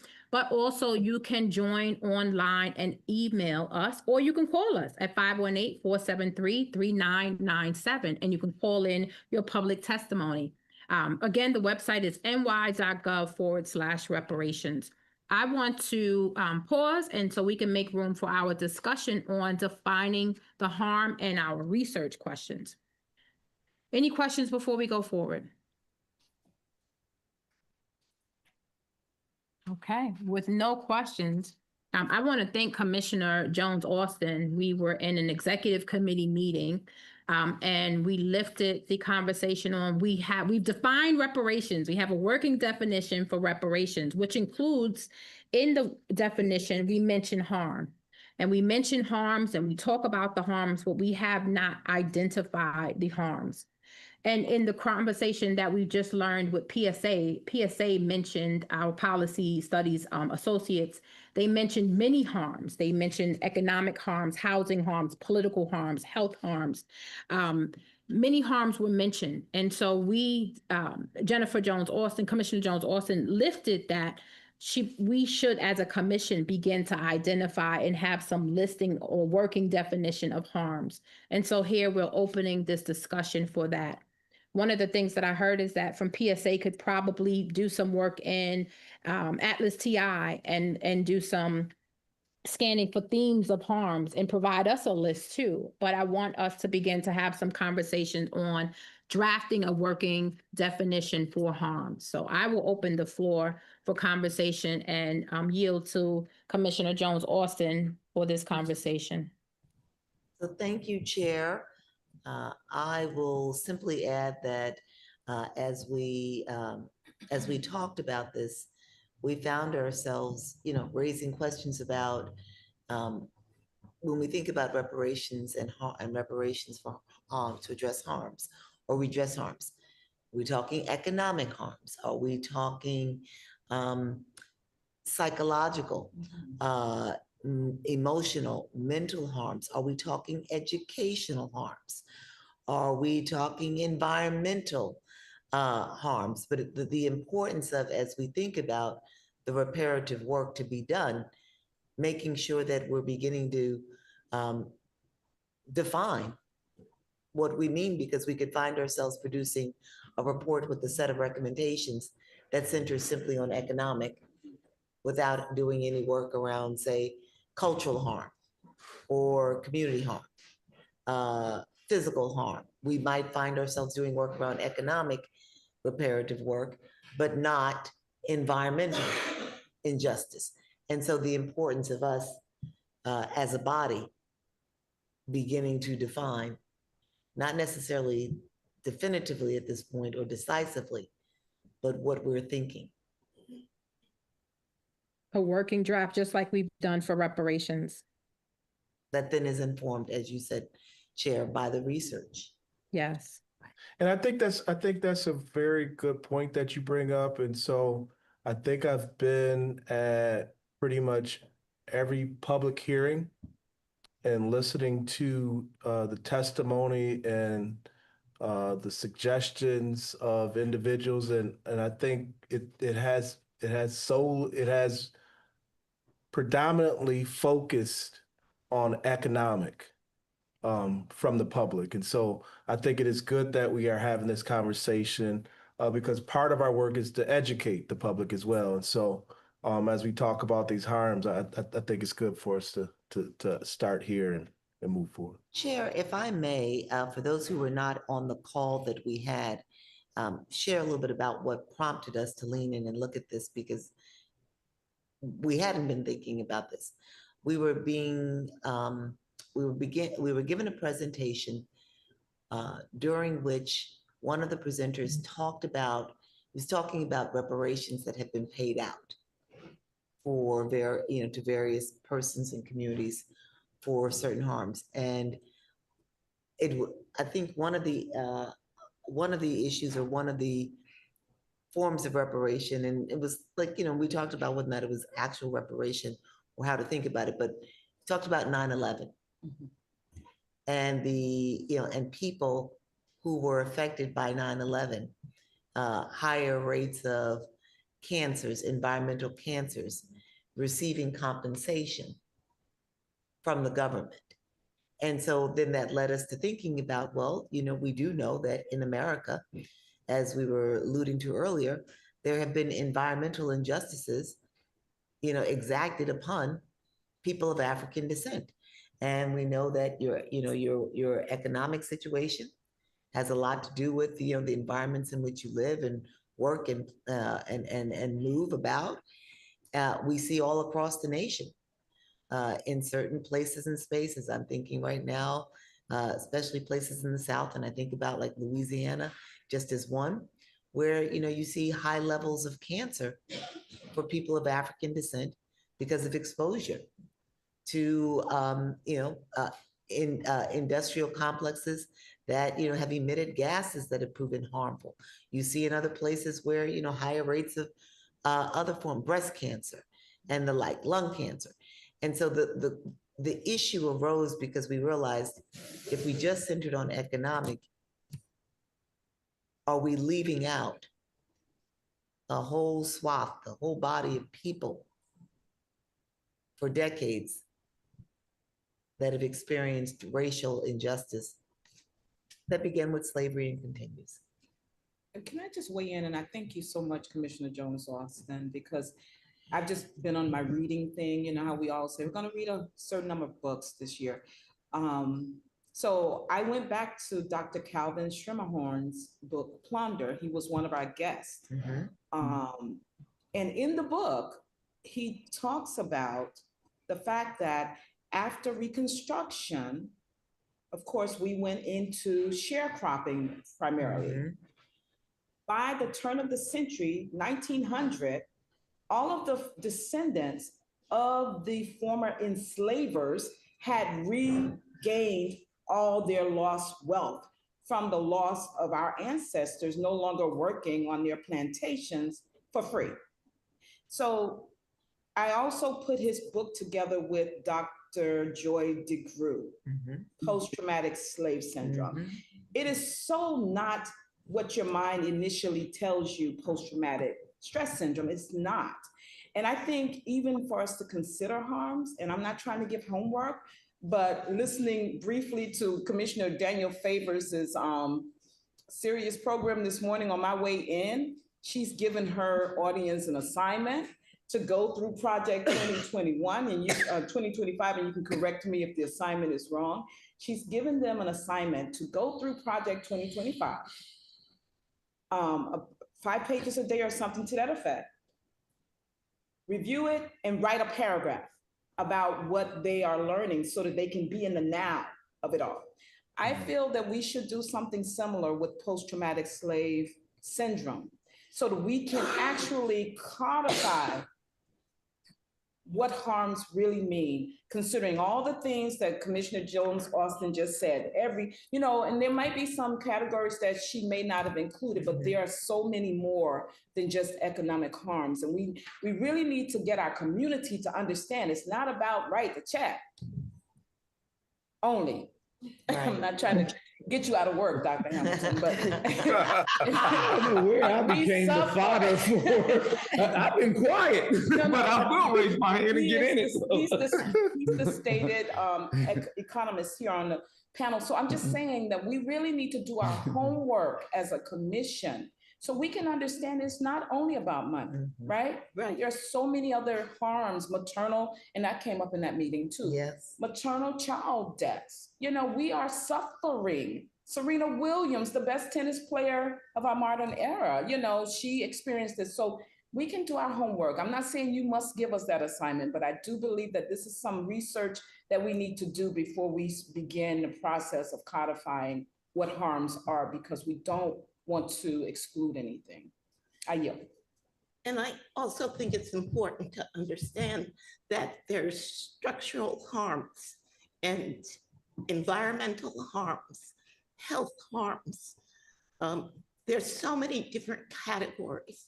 So I like the idea of an assignment so we can do our, due diligence. And I think that's an incredibly important, definition that we should become comfortable with. So I see that 2 commissioners have their hands up. Thank you, Commissioner Tarrant Reed. But I wanted to know from PSA, how soon could they give us maybe a scan of theme for harms to inform our research, as well as we're giving ourselves homework assignments. At least that will help us understand the many types of harms that are coming up in the themes that we're hearing in the public hearings. And in the testimony that's been provided online. So let me just make room for you all to bring the 2 researchers back up. And then I see Commissioner Daniel Favors.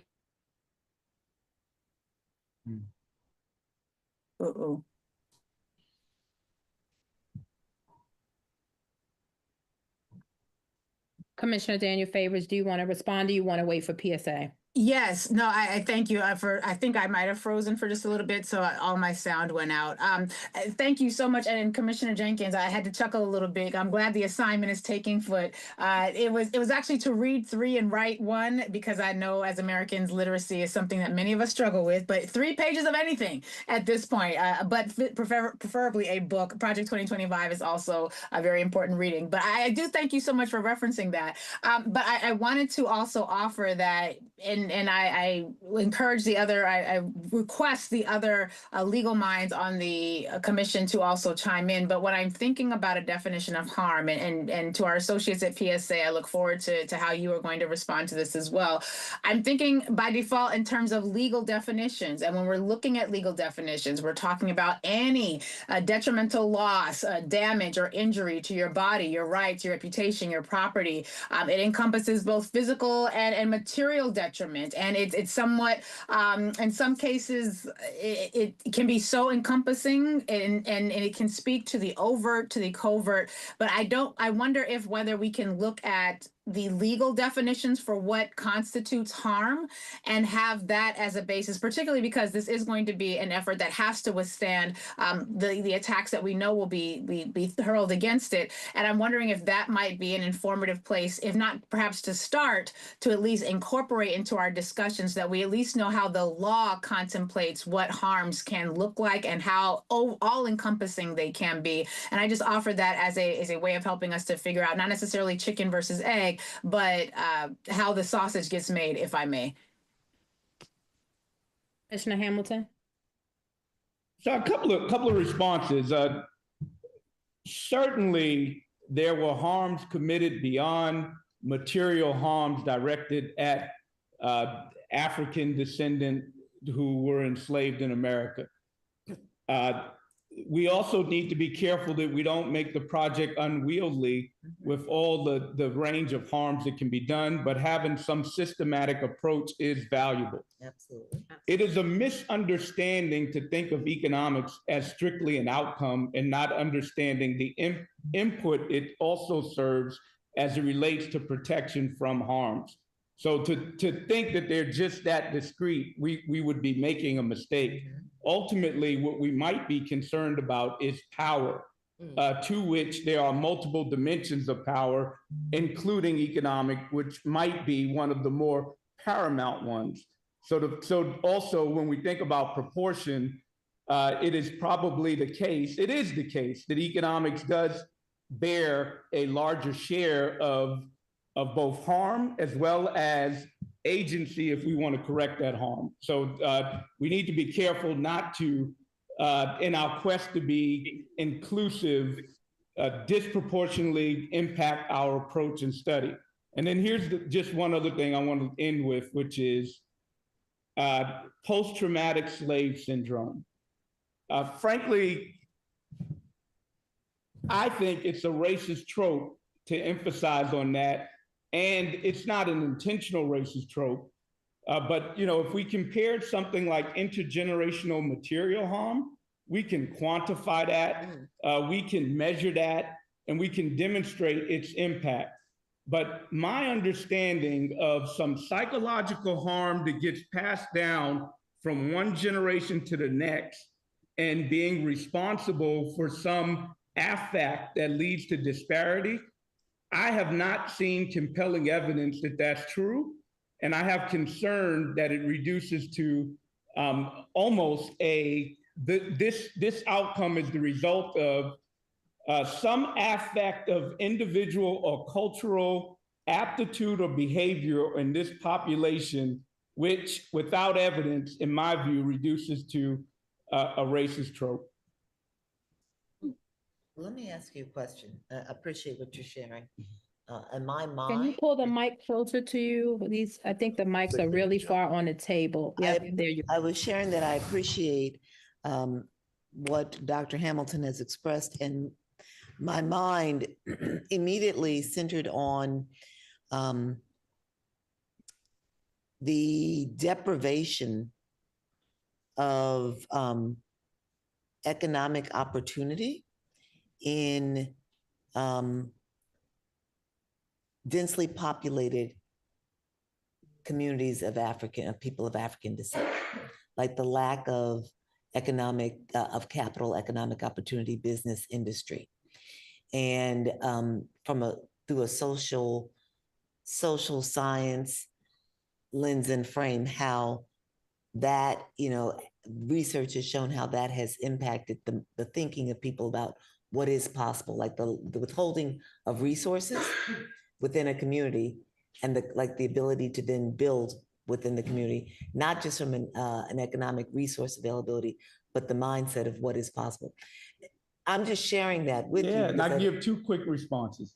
One, you've stated the harm directly to begin with, which is the lack of economic opportunity. And then two, you have to come up with an intergenerational mechanism of how the psychological trauma of one generation is passed down to another generation.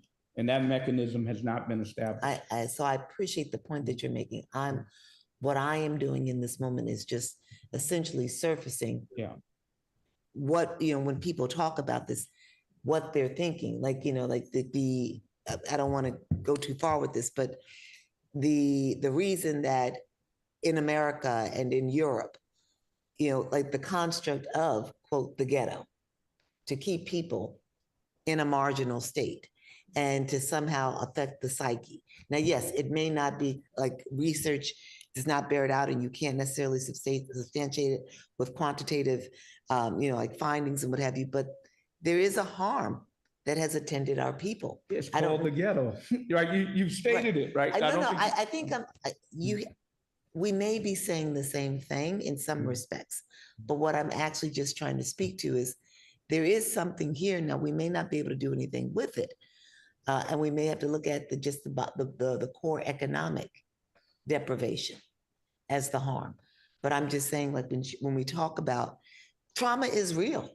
You may not be able to always quantify it. And to be clear, we're not having a conversation about whether there's trauma and that's a harm. That's not the debate. I'm just saying we may not be able to quantify it. I'm just saying that I think that what she was speaking to is that it does exist, even though we may not be able to put a number on it. And that's a part of the research that Janine was talking about in terms of the interviews with the ones who've given public testimony.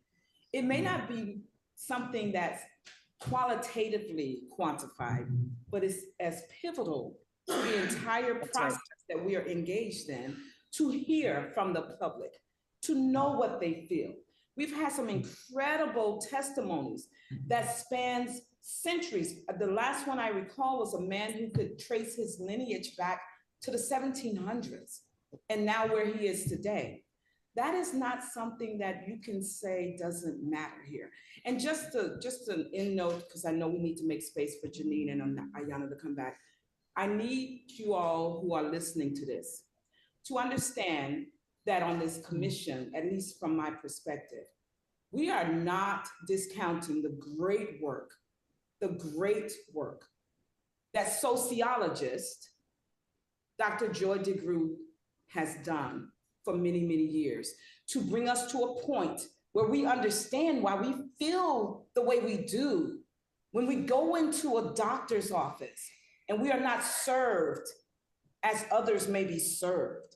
So while I cannot put a dollar amount on that, and actually I can, because we take off from work to go to doctor's appointments and have to sit there while others are served before us. And that is intergenerationally able to be quantified, because if I miss a day from work, it's going to commence an economic downfall for me and my family. So not being an economist, I do understand loss and how we can quantify it economically with all of these different areas that Commissioner Jones-Austin asked us to consider with the definition that we will eventually get to. And I am definitely leaving room for you legal experts, because as you said, Commissioner Daniel Favors, it's important that it's not just couched in the emotions of it all, but that it will have an ability to stand up legally. And I think ultimately that's what we're all about, right? Because our reports are due to the governor and the legislators. And if we're going in there with our tears, they don't have to consider that. But from a legal perspective, they must. And I yield. So clarifying again, terms, post-traumatic slave syndrome is, to my understanding, a harm, a trauma that took place in the past, that trauma is passed down across generation, and it's not clear how. Is it hereditary? There's the epigenetic literature that tries to make some claim towards some biological transmission.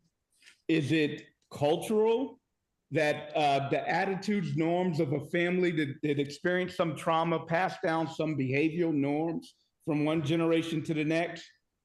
That is exemplified today. What we're not debating, or at least not from my perspective, is whether Black people today still experience disparate treatment when they go to the doctor, a disparate context of social animus when they go through life. What just to be clear, what I find, especially without evidence that I've seen that's compelling, frankly, a racist trope, because it puts the inequities, the onus of inequality on individuals and families, is this notion of heredity, of either some genetic anomaly or some cultural anomaly that goes down across generation, whether it was stimulated by some harm in the past or otherwise. If I may, Madam Chair, I just wanted to clarify just a bit. The underlying theory of post-traumatic slave syndrome, while it does contemplate multi-generational trauma being passed down, whether it's customs, hereditary with epigenetics and so forth, that is only one portion of what is being postulated there. It is the multi-generational trauma together with continued oppression. So the idea behind post-traumatic slave syndrome is not that in the absence of continued oppression, oppression, we are hereditarily passing down the experiences of trauma from our ancestors.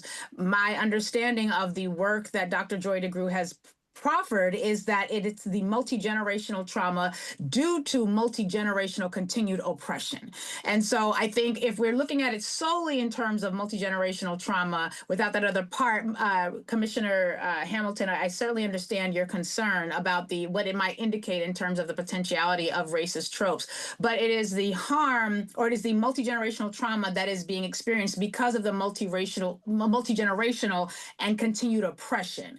And so when we put those things together, and it also contemplates the absence of an opportunity to heal or to assess other benefits available to the broader society. And those things together are what lead to post-traumatic slave syndrome. So it's not solely, and I'm not suggesting that you were saying that it was, but I just for the record want to be clear, it is not solely the idea of multi-generational trauma. It is multi-generational trauma caused by and perpetuated by multi-generational oppression, which together with the absence of opportunity to heal and take advantage of the benefits of society, which lead to post-traumatic slave syndrome. Thank you. And I want to just highlight that part of our work is looking at the present day harms. And so it sounds like it's in correlation with that. Any more that we want to add to that? Because I want to make room for our researchers to add to that. So researchers are on, Ayana and Dr. Janine, if you all would add to the conversation as we prepare to wrap up. Yeah, I think, we're going to, obviously we're focused on harms. I think we're going to follow your lead on which harms, like Dr. Hamilton mentioned, that we don't want to be overly broad, but really kind of focus on what the commission has identified as harms of a focus, so to say. I don't know what the correct term is, but what you're really focused on in your work as commissioners, and we'll follow your lead. We were definitely going to harms was already part of our analysis, I know, especially for Ayana, in terms of the disparate harms and things from laws and policies, but we'll be including that in our work for sure. We'll work with you around getting access to the public education, the public hearing testimony. We need to get those data from you. That's something we need to get anyway. And as we're working through the analysis, we'll work with Dr. Jenkins and Ms. Terrence Reed around how we're going to analyze that and that those harms data. I just want to add that all the public hearings, so the transcripts and the video are on our website at ny.gov/reparations. So those that are watching in the community, they can access that. They can hear about the harms that community members had spoke of. And even as Dr. Jenkins mentioned, the history that many have shared and documented. And I always go back to the gentleman in Albany last year when we attended caucus. His family had a book that they had passed down, and he had spoken of even the lynching that had happened right there in front of the Capitol building. And so I think that is going to be important to capture that data as soon as possible. Let me pause and make sure that there are no other comments that we want to add. I don't have anything on that to do this. Okay. So anything else regarding harms before we go to other new business? Well, I want to thank you all for PSA. We'll give you an opportunity to exit if you choose. I know we're running a few minutes late, but want to make room for other business. Obviously, we'll have to get to our research questions that are going to guide our work. We don't have time to enter that conversation today, but want to make room for other new business. So I do have a question, and this relates to our communications and outreach. So I'm still coming across individuals in my travels that are not aware that that our work exists and our commission exists. And so it was interesting, even in some of our interviews of individuals wanting to contract with the commission. They hadn't heard of our work until the RFP came across their desk. And so I'm wondering, from a communications and education and outreach standpoint, what are we really looking, what methods are we really looking to utilize outside of just letting the public know when we have a public hearing or when we have a business meeting? Are we looking at, I'll say billboards for lack of a better term, to really let the larger public and make them aware of that we're in existence and how they can connect with us and how they can be a part of this? Well, I'm going to ask Commissioner Tarrant Reed to add to that. We partner with Words Warriors. They are our communications team, and we've had an effort to, one, get additional advertisements. We've been following traditional Black newspapers. We regularly advertise in Amsterdam. We just had a feature in the Buffalo Criterion. I did some radio for the commission this morning. We still have work to do. New York State is a huge state. And so we have some opportunity, but there is a regular meeting that Commissioner Tarrant Reed has with the team, and I'll ask her to speak to that and the work that they're doing. We also plan to do some work even at the New York State Fair. We plan to be at the caucus in February, and many New Yorkers frequent the caucus and are there, and we plan to be in the hallway in the general area and have access to individuals wanting to provide public testimony. So we still have a lot of work to do, and I agree that I am sometimes it's hard, and when I'm in the community and folks don't know that we have a commission on reparations, but we still have work to do. Our group, Words Warriors, they started with us mid 2025, and so they're catching up as well. So Commissioner Tarrant Reed, if you want to add to that, I know you meet with them weekly about the work that they're doing, so I'll pause and yield to you. Correct. A lot of the feedback we get is that the work that we are doing as a commission is not publicized. We have been pushing to increase the coverage. Our chair was interviewed on, was it Utica TV station? So that particular interview is going up on social media. We have a LinkedIn page, we have a Facebook page, and we have an Instagram page. And those pages are populated for every meeting. Plus we have the reparations website where all of the information is. We're continuing to push out interviews. My suggestion to the communications team is to really benefit from all of the incredible commissioners we have so that we can get to know them and also to hear about some of their expertise and how it relates to the work that we're doing. The communications team is currently working on a newsletter that is going to be distributed to a very large database that they have amassed, not only just to media companies, but also to institutions in the communities throughout the state of New York.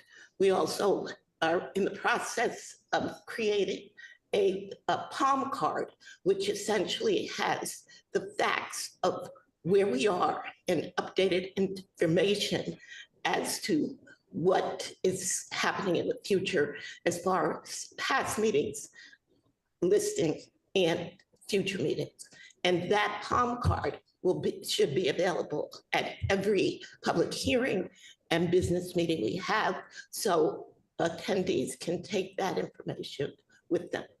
So, they're working hard. I have to say that one of our attendees today, who is at the Utica meeting, she is on some of the public information materials and has actually transmitted that out to her incredibly large network. Her name is Lisa Nero, and she is the county. I'm the town clerk for Greenburgh. She's the town clerk of Greenburgh, New York. And with that, I'd like to also say we're so happy to see Simra Brandon, who works with our majority leader, Senator Andrea Stewart Cousins. And we thank her for attending. Also, we had a visitor attendee, Morgan Slocum. She is a representative of Governor Hochul, and she represents the Hudson Valley. So she was able to attend our hearing today. And so we're working on getting the information out, and we as individual commissioners really need to, use our individual networks to push out the media that we have.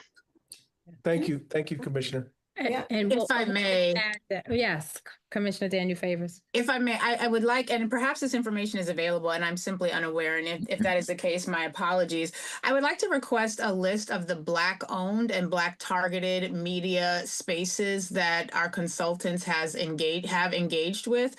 This is now multiple months of concern about the lack of effective communication. I am sure that they are quite busy doing a ton of work, and for which we are very grateful. But unfortunately, it does not seem to be hitting the mark. And so I'd be very curious to know which Black-owned media outlets, minority-owned media outlets, and which Black-facing media outlets throughout the state they have engaged with. While I think it is wholly appropriate to ask that commissioners also do the work of helping to amplify, the body of that responsibility is not upon the commissioners. And it would seem, this is a very well organized outfit. They've got an Iraqi country manager. They've got a Kurdistan project manager, a Syrian country manager. I don't know who is the American or the New York State manager, but I feel as though we are too far into this process to still have this much challenge with locking in effective communication. So again, if this information is available and I'm simply unaware, my apologies, but I would like to request a list of all of the outlets that they have engaged with that are specifically tied to the demographic with which we are the most concerned. It seems untenable to me, again, going back to what happened in Brooklyn, that we had a room in Brooklyn, New York, on a hearing focused on housing that was at best half full. And so I understand, I get it, and you all may recall that I had raised questions about this because I could not understand why the flyers were not out, why there was not a more amplification of the work. Up until the day of the hearing, we did not have flyers posted on social media. The flyers that were ultimately shared and available, which I had been informed had been worked on for at least 3 weeks, misspelled the name of the commission. So I personally am wholly unsatisfied with the level of outreach that's happened this far. So I would like to request, and if that information is available, I would like to request the most up-to-date version of that so it can be shared at the next business meeting and discussed. I'm sorry? Oh, no, that's a side combo. You're good. Oh, y'all can't be having sidebar conversations on the mic. Turn off your mic. Okay. So what I'll do is I'll ask the group Words Warriors to provide a small group presentation to us on the work that they've been doing, so that we can, and they can even come to the next business meeting so that we can get some feedback on the work that they're doing. I think that's the best way to resolve it and get feedback. And I'll make sure that Commissioner Taryn Reed continues to share that. So thank you. Can I just add something to that, Chair? Just a suggestion to you as you work with them? One thing. The data is on SharePoint. I'm not sure you can access it, but I certainly can send it to you. Okay. All of the information, all of the materials that they produce is on SharePoint, as well as distributed and uploaded to social media. I just want to add a suggestion. That social media is not quite responsive to my inquiry. Social media is not a Black-owned outlet. They are not Black-facing outlets. So while I appreciate that, that my inquiry is specific to, we have a plethora of Black radio outlets, media outlets, visual, print, digital, and actual print. So social media is lovely, but it is wholly insufficient as it pertains to communicating to the demographic that we need. So while I appreciate that, I would ask that you could send that to me or let me know. As you know, I'm one of the commissioners where my email address is very fugazi, quite frankly, so I have a lot of difficulty getting into the SharePoint. But social media is certainly not responsive to the nature of my inquiry, although I do appreciate that work. So I was just going Commissioners, to we are 17 minutes over. May I just and say this, so- Chair? Let me Sure. just say this because Linda is working with Words Warriors. I would love to see them shift their focus from social media to street evangelism.